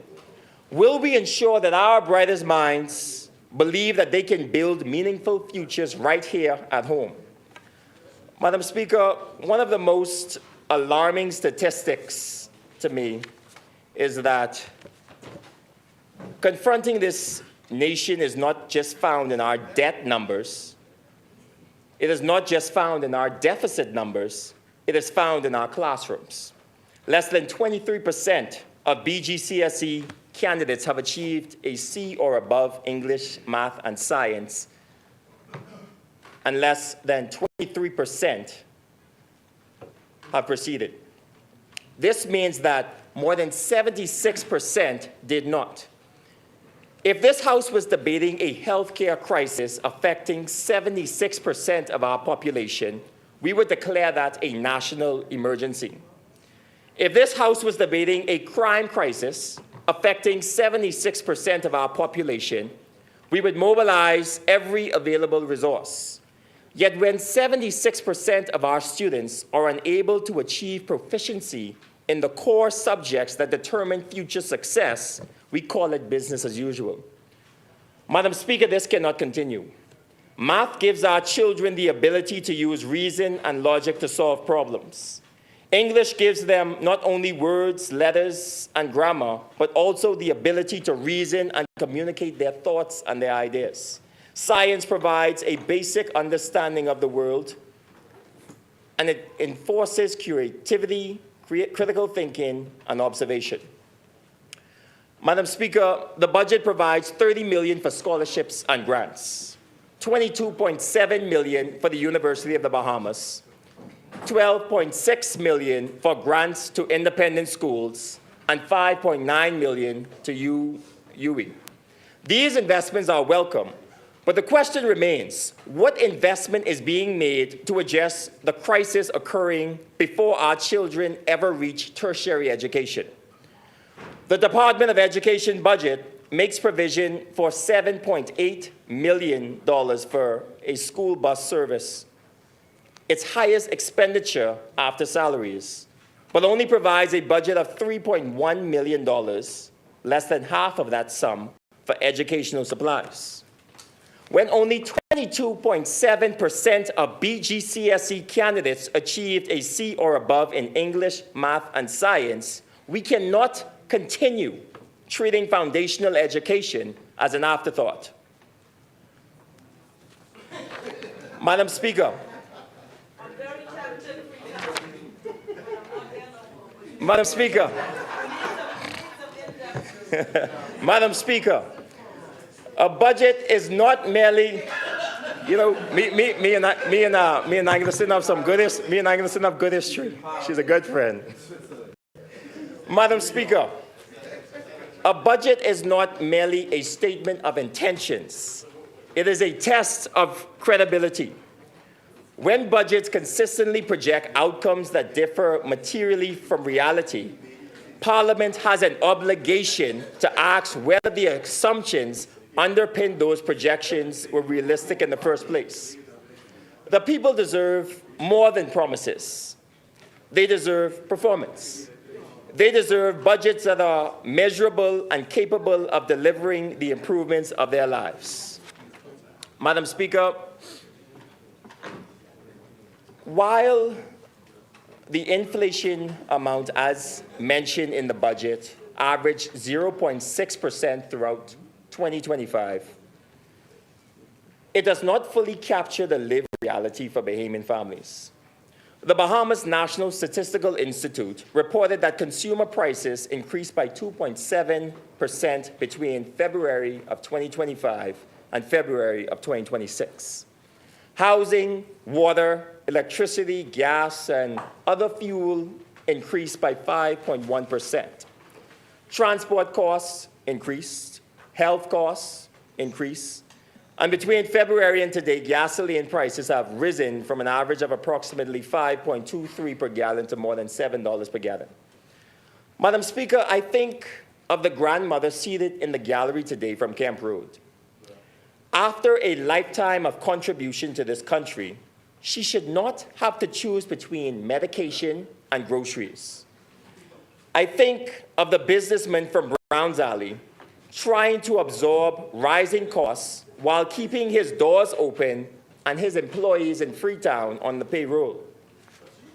Ordinary Bahamians do not experience inflation through percentages. They experience it at the grocery store, at the gas station, when they receive their BPL bill, when they sit around the kitchen table trying to determine which expense can wait until next month. The question before us is not whether inflation exists on paper. The question is whether this budget provides sufficient relief for those living through it. Madam Speaker, spending on goods and services increased by more than $82 million. And Bahamians have the right to ask, because they asked me, what exactly did we receive for the additional expenditure? What measurable outcomes were achieved? Did public service become more efficient? Did communities experience meaningful relief? Madam Speaker, public spending must ultimately translate into public benefit, because the Bahamian people are not interested merely in how much the government spends. They are interested in what the government delivers. We talk about a budget surplus, and that achievement deserves acknowledgement. However, a surplus is not an end in itself. The true measure of fiscal success is whether ordinary Bahamians feel it. If the country's finances are improving, why are so many Bahamians still struggling? Why is the grandmother from Jerome Avenue, who I spoke with yesterday, still worried about making ends meet? Why does the businessman from Mackey Street continue to navigate the rising costs of doing business? Why do residents throughout Freetown continue to encounter deteriorating roads, broken infrastructure, and long-standing community concerns? And why does the university graduate remain uncertain whether meaningful opportunities exist here at home? The budget surplus means little if ordinary Bahamians cannot feel the benefit. Fiscal responsibility and social progress must go hand in hand. Madam Speaker, interest payments on public debt increased by $38 million, reaching $447.3 million during the first 9 months of this fiscal year, nearly $500 million. Money that cannot be spent on schools, cannot be spent on healthcare, cannot be spent on youth development, money that cannot be spent really on fixing the infrastructure deficiencies residents experience every day. But every dollar spent servicing debt is a dollar unavailable for national development. This is why fiscal responsibility matters, not as an abstract accounting principle, but because debt has real consequences for real people. Madam Speaker, the cost of electricity in this country is crippling. For 17 hours last weekend, power throughout the Freetown constituency was off.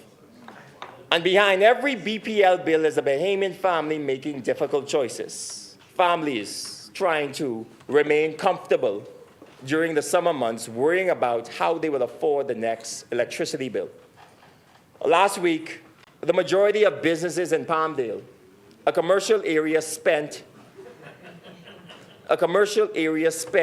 servicing so many Bahamians, went 2 business days without power. Many of them stayed open, hoping that power would come back on, but it didn't. You shouldn't have the small business owners absorbing higher operating costs while trying to maintain their businesses and protect the livelihoods of those employees. Energy policy is not simply about megawatts and generating capacity. It is about reliability and affordability. Madam Speaker, healthcare is deeply personal. On the campaign trail, I met scores of people waiting for medical attention and hoping that medication required is available when they visit the hospital. But the truth of the matter is, the availability isn't the only issue faced by scores of Bahamians. They still have to mount countless GoFundMes, South, grill and chills, raffles, and whatever additional fundraisers they can, because the VAT adds an additional 10% on their doctor's visits and worse, their medication. We cannot simply talk about caring for the health of our people when the average person with a chronic illness can't keep up with what it costs to stay alive. I think of the nurses and healthcare professionals who continue to serve despite workforce shortages and resource constraints. Buildings alone do not constitute healthcare. Healthcare requires doctors, nurses, technicians, pharmacists, equipment, supplies, and above all, people who are adequately supported to provide care with dignity. The question, therefore, is not whether a second hospital should even be built. The question is whether there exists a comprehensive plan to ensure that it can be staffed, equipped, and suitably operated. Madam Speaker, we are once again in the Atlantic hurricane season, and a functioning hospital is vital to a country's emergency preparedness plan. So I stress to this House that we have to fix what we got. Especially during this season, the people should have confidence that the hospital is adequately staffed and equipped to handle an emergency should we face a direct impact from a major storm. Bahamians deserve not only access to health care, they deserve confidence in the system designed to care for them and the specific challenges we face as a nation.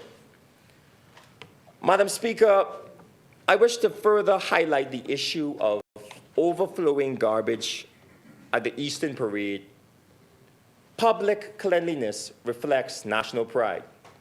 When garbage remains uncollected, it impacts residents, visitors, public health, and the overall image of our communities. The people of Freetown deserve better. Madam Speaker, I also wish to bring to your attention the illegal dump site located north of Queens College along Village Road. Illegal dumping creates environmental concerns, public health concerns, and negatively impacts our community. Our government agencies must continue with enforcement while ensuring that proper disposal options remain accessible. These photographs are not intended to embarrass anyone. They are meant to keep the government accountable. They are meant to highlight the everyday realities being experienced by the people that we represent. If they have to live it, surely we can bear to look at these conditions my constituents have to live with. Budgets are ultimately not about what is written on paper. They are about whether residents can see this. Look at that. Dirty. Dirty. Madam Speaker, homelessness also remains a deeply concerned issue within our constituency and throughout our nation. Behind every individual sleeping in a pavilion beneath the bridge or within a vehicle is a human story. This challenge requires both compassion and action. As a society, we must continue exploring sustainable solutions that address not only the immediate needs, but also the underlying circumstances that contribute to homelessness. If we are prepared to invest in the future of our country, then we must also ensure that the organizations carrying such significant responsibilities receive the support they require.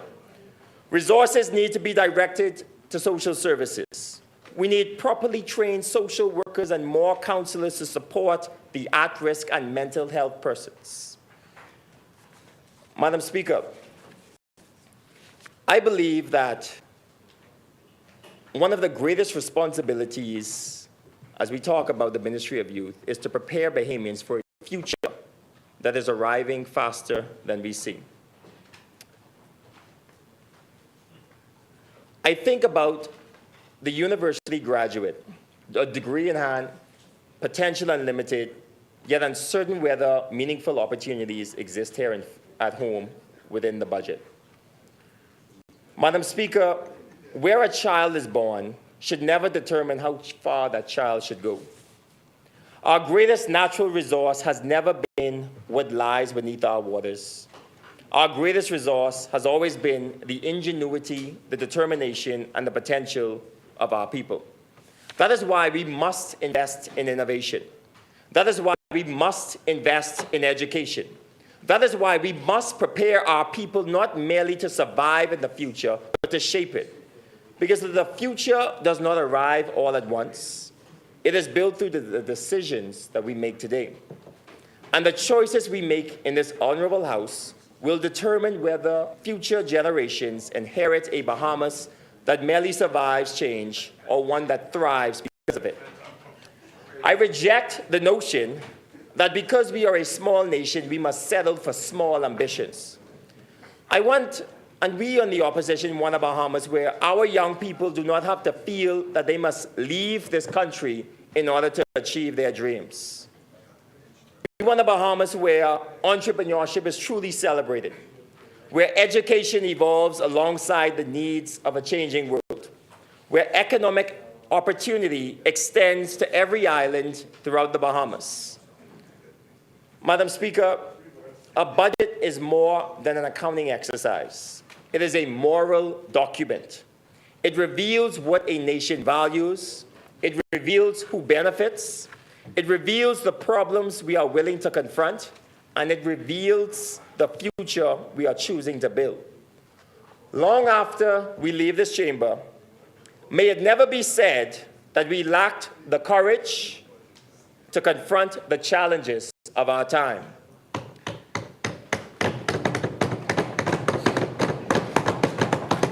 May it never be said that we saw the struggles of ordinary Bahamians and chose convenience over conviction.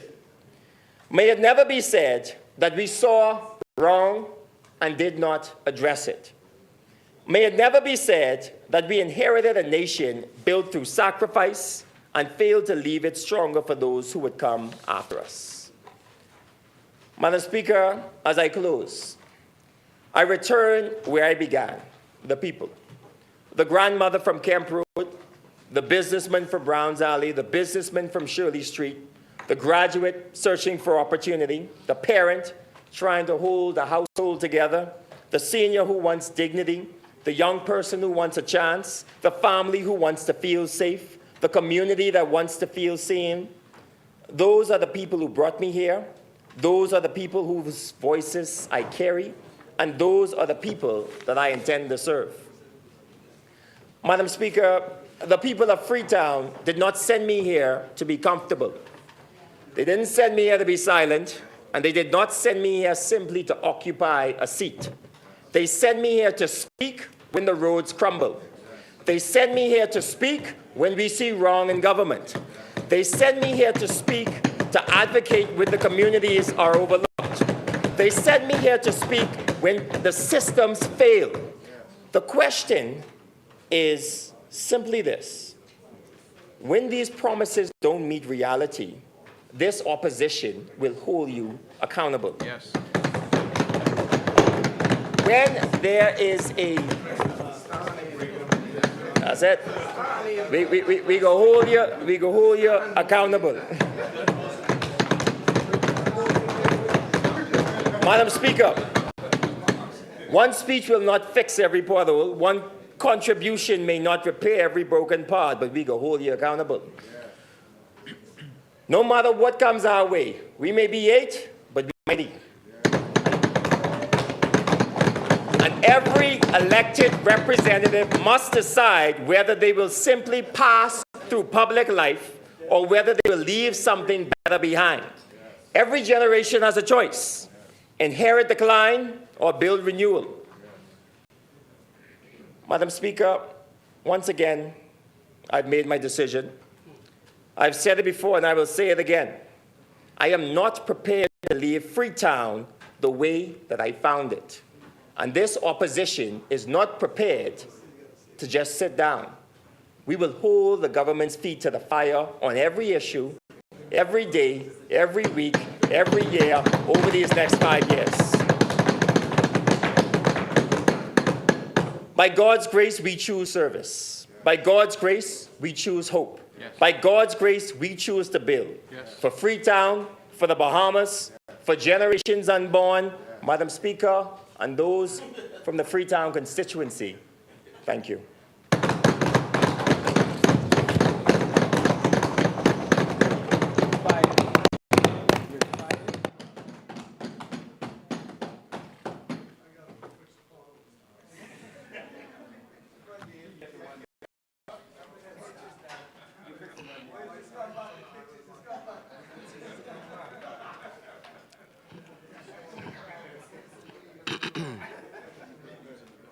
Thank you, Honorable Member. I listened to every word. I held my head down so I hear it all.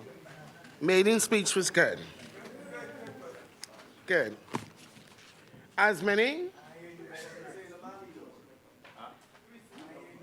The chair recognizes the Honorable Member for South Beach.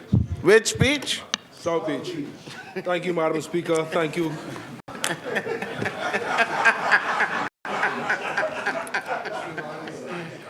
B-roll, got South Beach in his soul. Madam Speaker, thank you for recognizing me. Madam Speaker, today is a very proud day for me and my family, Madam Speaker. A very proud day for the entire Rigby family, from Clarencetown, Long Island. Indeed. The entire Rigby family from Clarencetown, Long Island, roots planted in St. Paul's Anglican Church on the hill in Clarencetown. Today, Madam Speaker, the entire Clarencetown family celebrate the fact that our younger cousin, the great grandson of the late catechist Ulrich Rigby, they used to call him Kaiser, will be ordained to the sacred order of the priesthood later this afternoon at 7 o'clock at Christ Church Cathedral.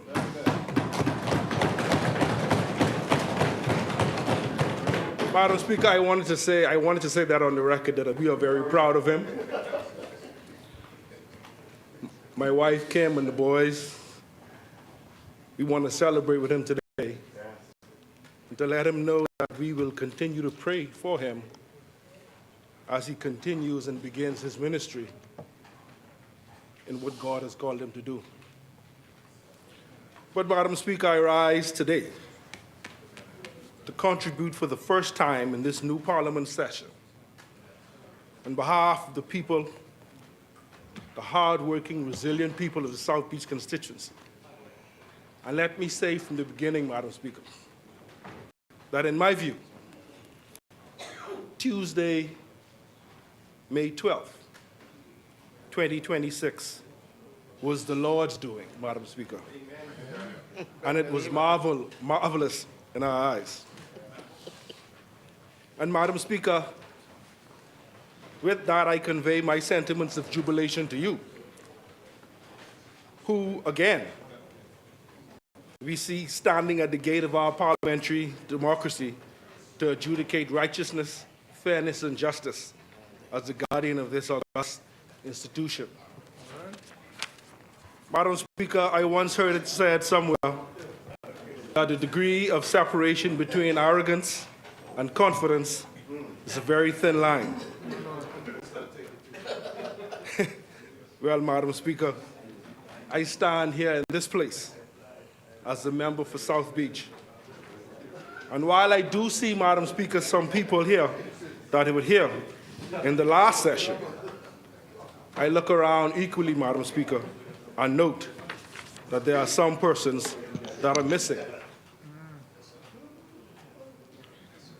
Madam Speaker, it would be easy for me to come in here and gloat and say, I told you so. It would be easy for me, Madam Speaker, to come in here and say, me, or I, and act as though I have eye disease, Madam Speaker. But, Madam Speaker, the truth of the matter is, it takes collaboration. It takes the entire team. Madam Speaker, in my case, it took the entire leadership of the Progressive Liberal Party. It took my family.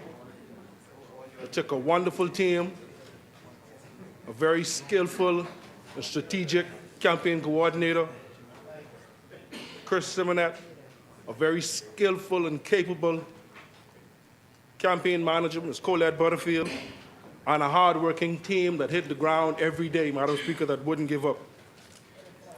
And Madam Speaker, I am pleased to report that the people of South Beach delivered victory on this member's behalf in every constituency polling division, Madam Speaker. Wow.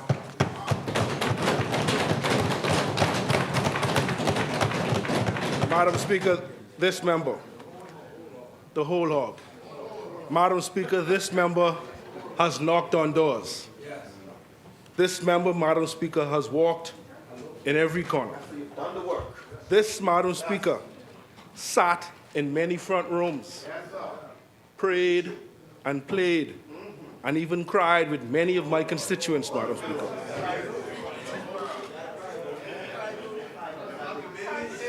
More importantly, Madam Speaker, more importantly, every single time there was a hardship or tragedy, the people of the South Beach constituency knew that their member would show up, Madam Speaker.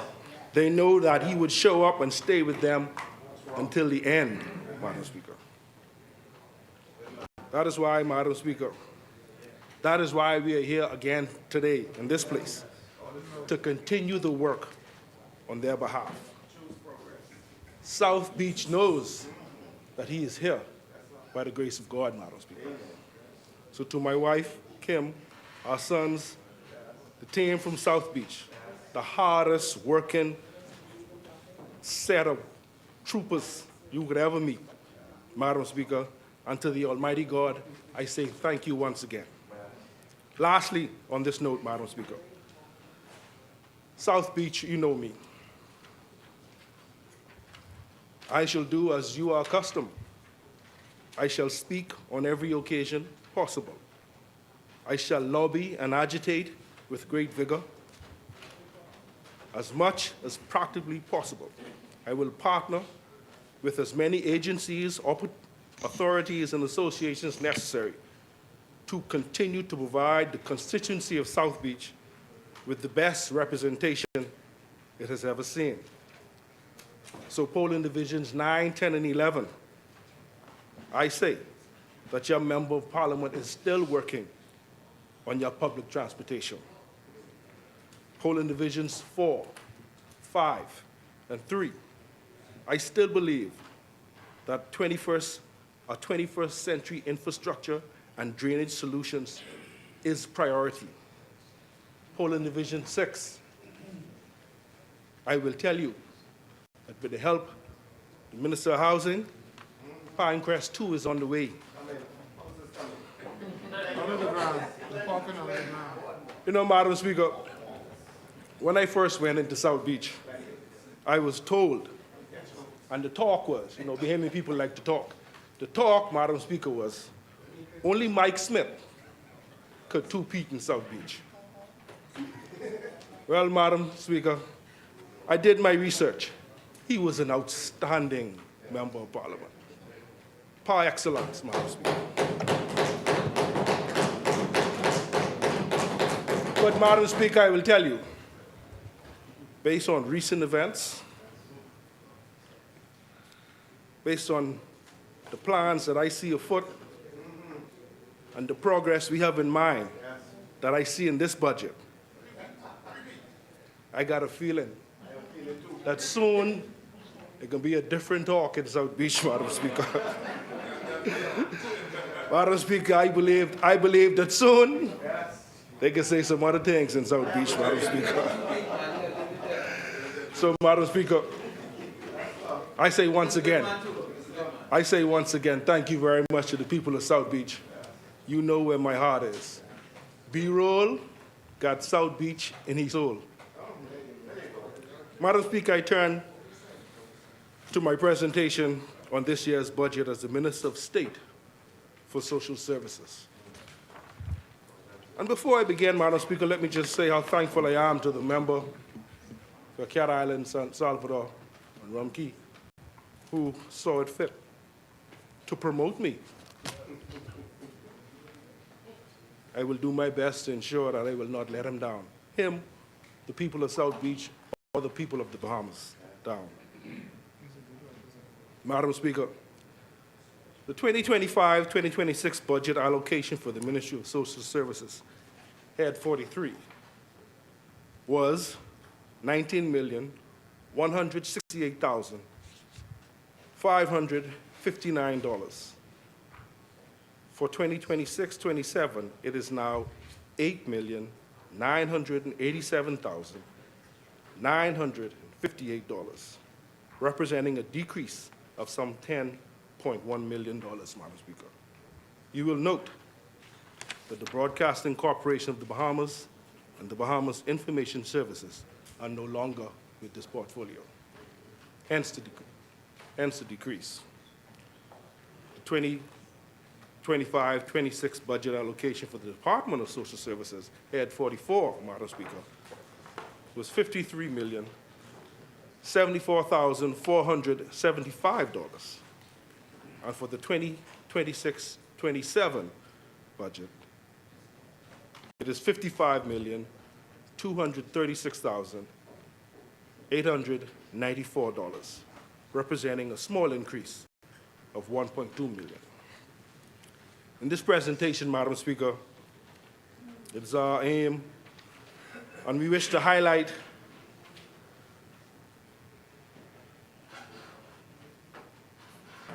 a few areas, Madam Speaker, where there's progression in the ministry and the Department of the Social Services over the past administration.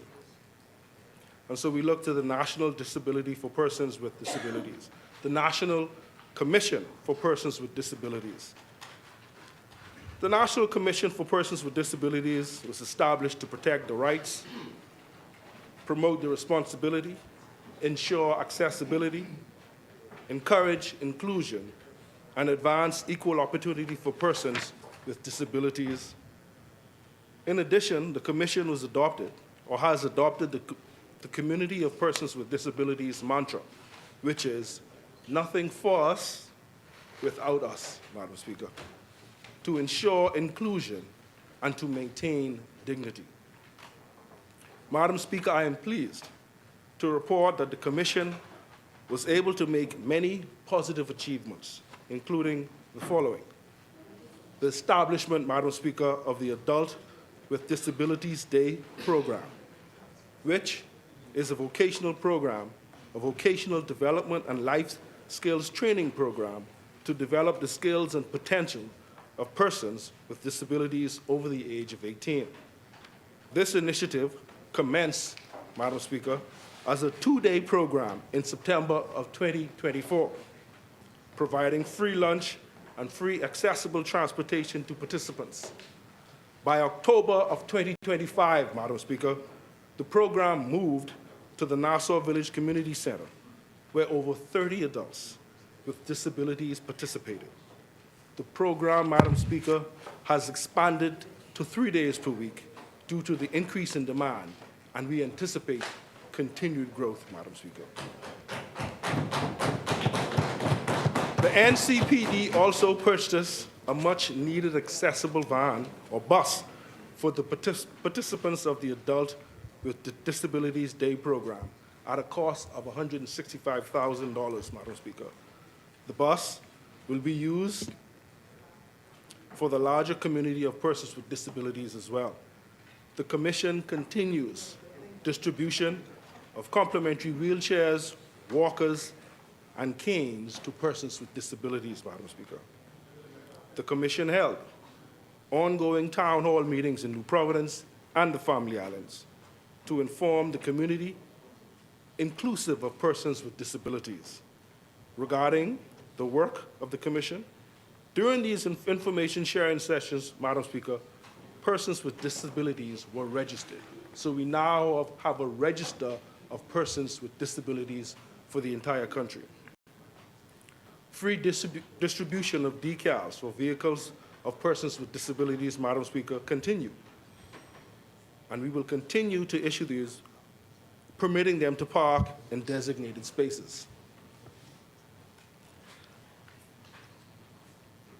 The Commission, Madam Speaker, launched a mobile disability app, which is a portal where persons with disabilities, their families, and others can have access to accurate, timely, and reliable information regarding emergency information and disability-related services and support.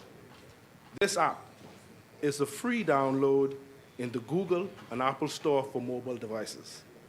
This app will continue to be upgraded to provide additional features to assist persons with disabilities and their families. Commission inspectors have conducted accessibility inspections in New Providence and our Family Islands, ensuring that building codes are met, access standards outlined in the Persons with Disability Equal Opportunities Act. Hurricane shelter inspections, Madam Speaker, have also been conducted throughout the Bahamas in collaboration with the Disaster Recovery Authority. From 2022 to present, 280 accessible inspections have been conducted. Madam Speaker, it is important for the public, Madam Speaker, to adhere and to heed to the public service announcements promoted by the Commission when we seek and we speak to respecting the designated disabled parking spaces for the community of persons with disabilities. Please, please, let us be mindful of their special needs and not disrespect them by selfishly parking in their designated spots. I think I need to repeat that. Because far too often, we get lazy and we see one spot in the front of the food store, we just run up there and throw the car in that spot. Very inconsiderate. Very inconsiderate. Please, let us be mindful of their special needs and not disrespect them by selfishly parking in their designated spots. Madam Speaker, the work of the Commission will continue. I thank the members of the National Commission of Persons with Disabilities, led by Chairman Dr. Anthony Hamilton, for his dedication and his commitment. I take this opportunity to recognize also the contribution of Mr. Peter Goody. Mr. Goody was one of the longest-serving members of the Commission, an advocate who was committed to improving the lives of persons with disabilities. May he be remembered for his love and work for the community of persons with disabilities. The Community Affairs Division, Madam Speaker. Madam Speaker, I had the privilege to witness the work of the Community Affairs Divisions last week as they held their graduation ceremonies for the Empowerment Hour program.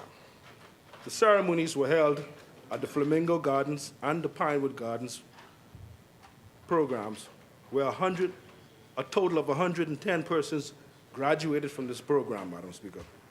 The Empowerment Hour program is built upon the concept of building or creating a better version of yourself, a better me, Madam Speaker, one that not only focuses on self, but on the space in which you find yourself, like your community. I heard of the classes on health, the classes on backyard gardening, the environment, craft making, sewing, baking, entrepreneurship, and so much more. The testimonies, Madam participants, were consistent. They came as strangers, but they left as friends, and they felt like family. Madam Speaker, the goal of this program is to change the individual, impact the family, and ultimately, it will change their community. At the closing ceremonies in Pinewood, Madam Speaker, I saw participants who were proud and eager to showcase the results of their 12-week empowerment program. This is indeed proof, Madam Speaker, that with the discipline and exposure, persons can truly transform their lives. To the one male participant in the Pinewood Gardens class by the name of Alex, who I am told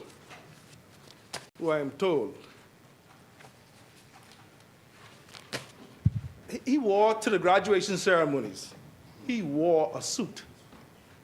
He wore a suit that he made over the course of this program. And I will tell you, a certain Chinese on Wolf Road, wish he was working there. A Chinese tailor on Wolf Road, wish he was working there, Madam Speaker. But to Alex, I salute you, and all the participants who graduated last week, including the Flamingo Gardens class.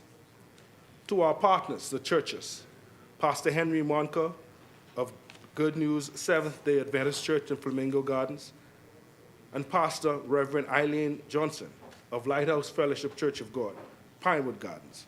We thank you for demonstrating the true partnership and what true partnership is. You welcomed us and gladly enabled us to serve a larger number of persons in the community. We are also grateful to all of our facilitators who contributed to making this program a success, and a success it was, Madam Speaker.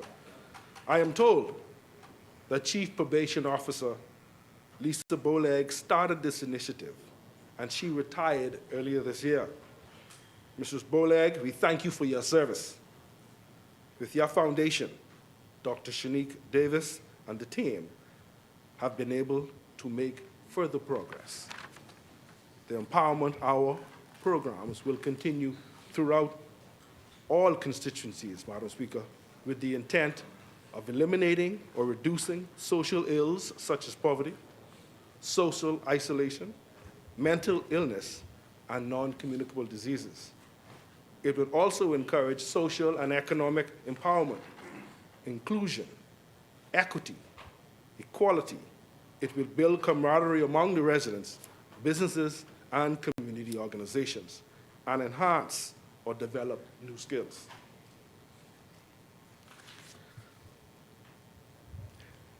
It is important to note, Madam Speaker, that the focus of the adult and youth programs differ based on the age and interests and the matters of importance to the participants and, of course, to their communities.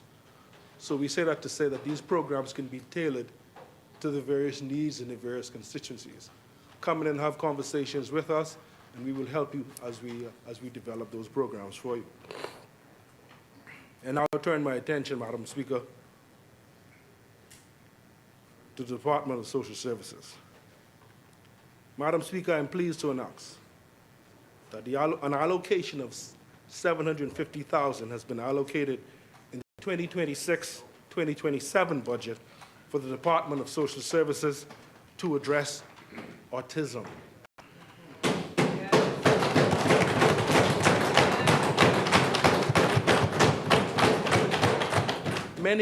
Many parents battle with providing care for those children who suffer from autism, and also those who are now adults. The concern includes the cost of assessment and diagnosis and various forms of therapy. It remains a growing concern in our community and will be given the attention, Madam Speaker, it deserves. I should note, Madam Speaker, that these funds are separate and apart from those currently provided by REACH.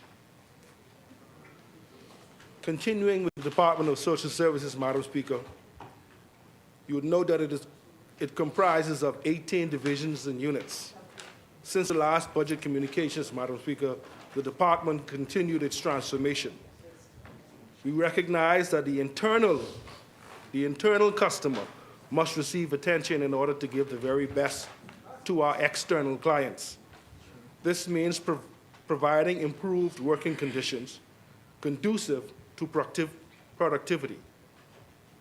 And now I wish, Madam Speaker, to highlight some of the accomplishments and also the areas of attention. The department, Madam Speaker, sought to fill the gaps in its hierarchy by advertising for the posts of director, senior deputy director, a deputy director for New Providence, and a deputy director for Grand Bahama. The completion of this exercise, Madam Speaker, will provide senior support to the department. Additionally, Madam Speaker, new staff were acquired for the department. 14 participants from the Unemployment Work Assistance Program were appointed to the public service. The remaining 36 participants are now awaiting security vetting and/or relevant documents for appointment. They are currently serving in New Providence, Grand Bahama, and other family islands. There were promotions to technical officers. Some 9 were appointed as senior social workers and 1 a social worker. During the service-wide promotion exercise, Madam Speaker, 15 clerical and executive officers were elevated to the very next level. Madam Speaker, from a physical standpoint, renovations continue throughout the portfolio. Phase 1 of the department's head office has been completed, and construction is ongoing to Phase 2, which is expected to be completed by October of 2026, providing much-needed space for sections to be properly accommodated. The Pitt Road Center, Madam Speaker, is also among the improvements to the portfolio. The center will occupy a newly state-of-the-art V.B. Munnings building by the end of June 2026. So that's by the end of this month. This building is expected to accommodate not only the Community Support Services Division, but the Department of Family, Gender and Family Affairs, representatives of the Domestic Violence Protections Commission, the Temporary Shelter Unit, and the Staff Training Center. Attention was not only given to our buildings, Madam Speaker, but also to the staff, as they were afforded training opportunities with both locally and abroad. Such opportunities, Madam Speaker, we expect will continue. Under pending matters, Madam Speaker, are the domestic violence shelters, which is to house abused women and their children. The shelter is currently being outfitted with some light adjustments. It's about 97.4% finished, Madam Speaker. Some light adjustments. 97.4% completed. Some light adjustments, as I said.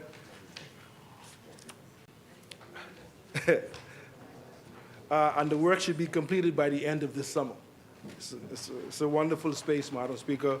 Of course, domestic violence, it's not a happy place. And it's a place that we'll be able to shelter our women and our children. And so we're proud of this center, and we are excited to have it on stream to assist us as we move forward.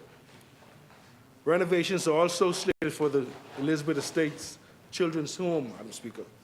The contractor has been mobilized, and repairs will be commenced within this budget year. In the area, Madam Speaker, of trafficking in person, the Bahamas continues to maintain its Tier 1 status, and this is primarily based on a multi-sectoral partnership between various ministries led by the Ministry of National Security. It should be noted that this ministry, through the Department of Social Services, Trafficking in Persons Unit, provides victim care services. Madam Speaker, the data unit. The data unit addresses inquiries, provides guidance, and resolves concerns related to applications for social services assistance. It also manages the PROMIS platform, which is the Social Protection Management Information System, which is the government of the Bahamas' integrated digital system designed to manage the full life cycle for social assistance. This unit has seen an increase in trained staff, an expansion of its system, and a reintroduction of the system to the Grand Bahama District. Clients are able to access food assistance through the Bank of the Bahamas prepaid Visa card or through a digital wallet provider. Social assistance is intended, Madam Speaker, for the poorest of the poor. And this is determined by what is called a means test and further assessment by our officers. Madam Speaker, if persons believe that the outcome of the assessment is not a fair one, they now have the option to request an appeal on their application. An appeals board has been established to review such cases, Madam Speaker. In terms of legislation work, Madam Speaker, the work continues on the Protection of Older Persons Bill to strengthen legal protections and support systems for the elderly, among other areas. Recommendations for the amendment of the Persons with Disabilities Equal Opportunities Act will also be pursued, Madam Speaker. The Department of Social Services continue to provide grants to charitable organizations in an effort to provide additional means of support to the community, Madam Speaker. Madam Speaker, the government cannot provide everything. We are so grateful, Madam Speaker, to those willing partners who are able to extend the reach of our services by using our grants to assist their community efforts. The public should note, however, that we require accountability for the funds given, and receipts are expected to be provided, and recipients are expected to provide a report on the use of the funds before additional funds are disbursed or distributed. The Department of Rehabilitative Welfare Services continue to provide services to the courts, Madam Speaker. The Bahamas Department of Corrections, preventative and supportive services to at-risk youth and their families, and parents' education classes by court order or by voluntary walk-in. To build upon the progress made, Madam Speaker, additional facilitators and volunteers will be trained to assist the National Parenting Program. The William A. Pratt Center for Girls has provided valuable services to its residents, Madam Speaker. It has improved its security system with improved lighting and 18 new security cameras and increased patrol by security guards. Additionally, staff received ongoing skills training on how to be more effective in their respective roles. Regarding the residents, Madam Speaker, 15 were allowed to take the Bahama Junior Certificate examinations, and 3, Madam Speaker, took and were successful with BGCSE courses. Based on the results, the students will be allowed to either take the academic or the vocational trajectory. Those in the latter category will be enrolled at the Bahamas Technical and Vocational Institute. We are indeed grateful for the mentorship provided to the residents by the visiting committee, faith-based organizations, and other civic groups. The Simpson Penn Center for Boys, Madam Speaker, is reshaping the lives of troubled young men by restoring direction and discipline. It has improved stability, with recidivism declining over 3 years. The residents focus on education and national exams, as well as they participated in agriculture, arts, athletics, music, anger management, and conflict resolution courses. The results at the Simpson Penn Center have been steady and clear. We note some of the residents were certified in agriculture through BAMSI. One in particular, Madam Speaker, was the Governor General Awards recipient in 2026, and a number graduated from the National Training Agency.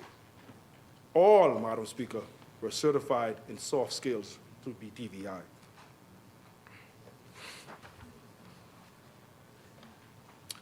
The Ministry of Social Services and its entire portfolio has remained engaged with the public, Madam Speaker.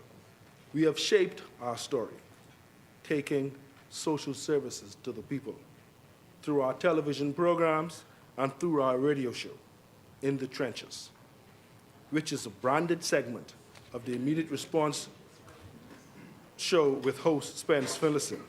These shows bring focused attention to the reality of not only the lives of our client, but the work we undertake to bring relief to help persons grow and promote empowerment. The Ministry of Social Services entitles, the Ministry of Social Service and its entities will provide a stronger safety net for the poorest among us, Madam Speaker. We have seen the results of efforts supported by the team from the Office of the Prime Minister, who conducted an assessment to inform ways to improve how we deliver social assistance to the Bahamian people. Coming out of the review, Madam Speaker, the ministry assured that additional staff were mobilized and placed across the 4 community centers in New Providence. The ministry will continue to provide critical support where needed, while seeking to strengthen how social service assistance is delivered. This includes exploring technologies with enhanced capabilities, streamlining our processes, and further enhancing staffing capacity. We thank the community support centers and the Promise Unit for this work as we look forward to further progress. Madam Speaker,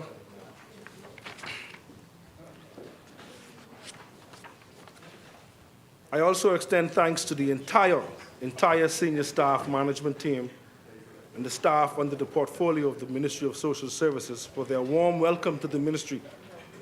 I commend you all for your work and the work you do on behalf of the Bahamian people.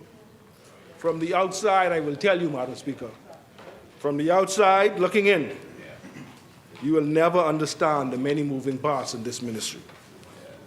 Madam Speaker, this budget is designed to positively impact the lives of the Bahamian people and the lives of the constituency of South Beach.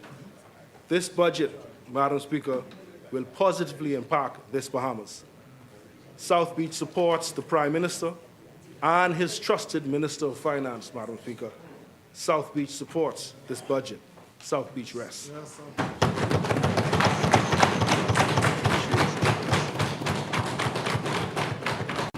Thank you, Honourable Member. The Chair recognizes the Honourable Member for Pinewood. Thank you, Madam Speaker. I move that the business of the House be suspended until 10 o'clock on Thursday, June 10th. Wednesday, June 10th.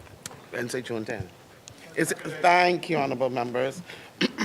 It has been moved and seconded that the business of this House stands suspended until Wednesday, 10th of June, 2026 at 10 a.m. As many are in favor will remain seated. Those opposed will stand. The motion is carried. The business of this House stands suspended until Wednesday, 10th of June, 2026 at 10 a.m.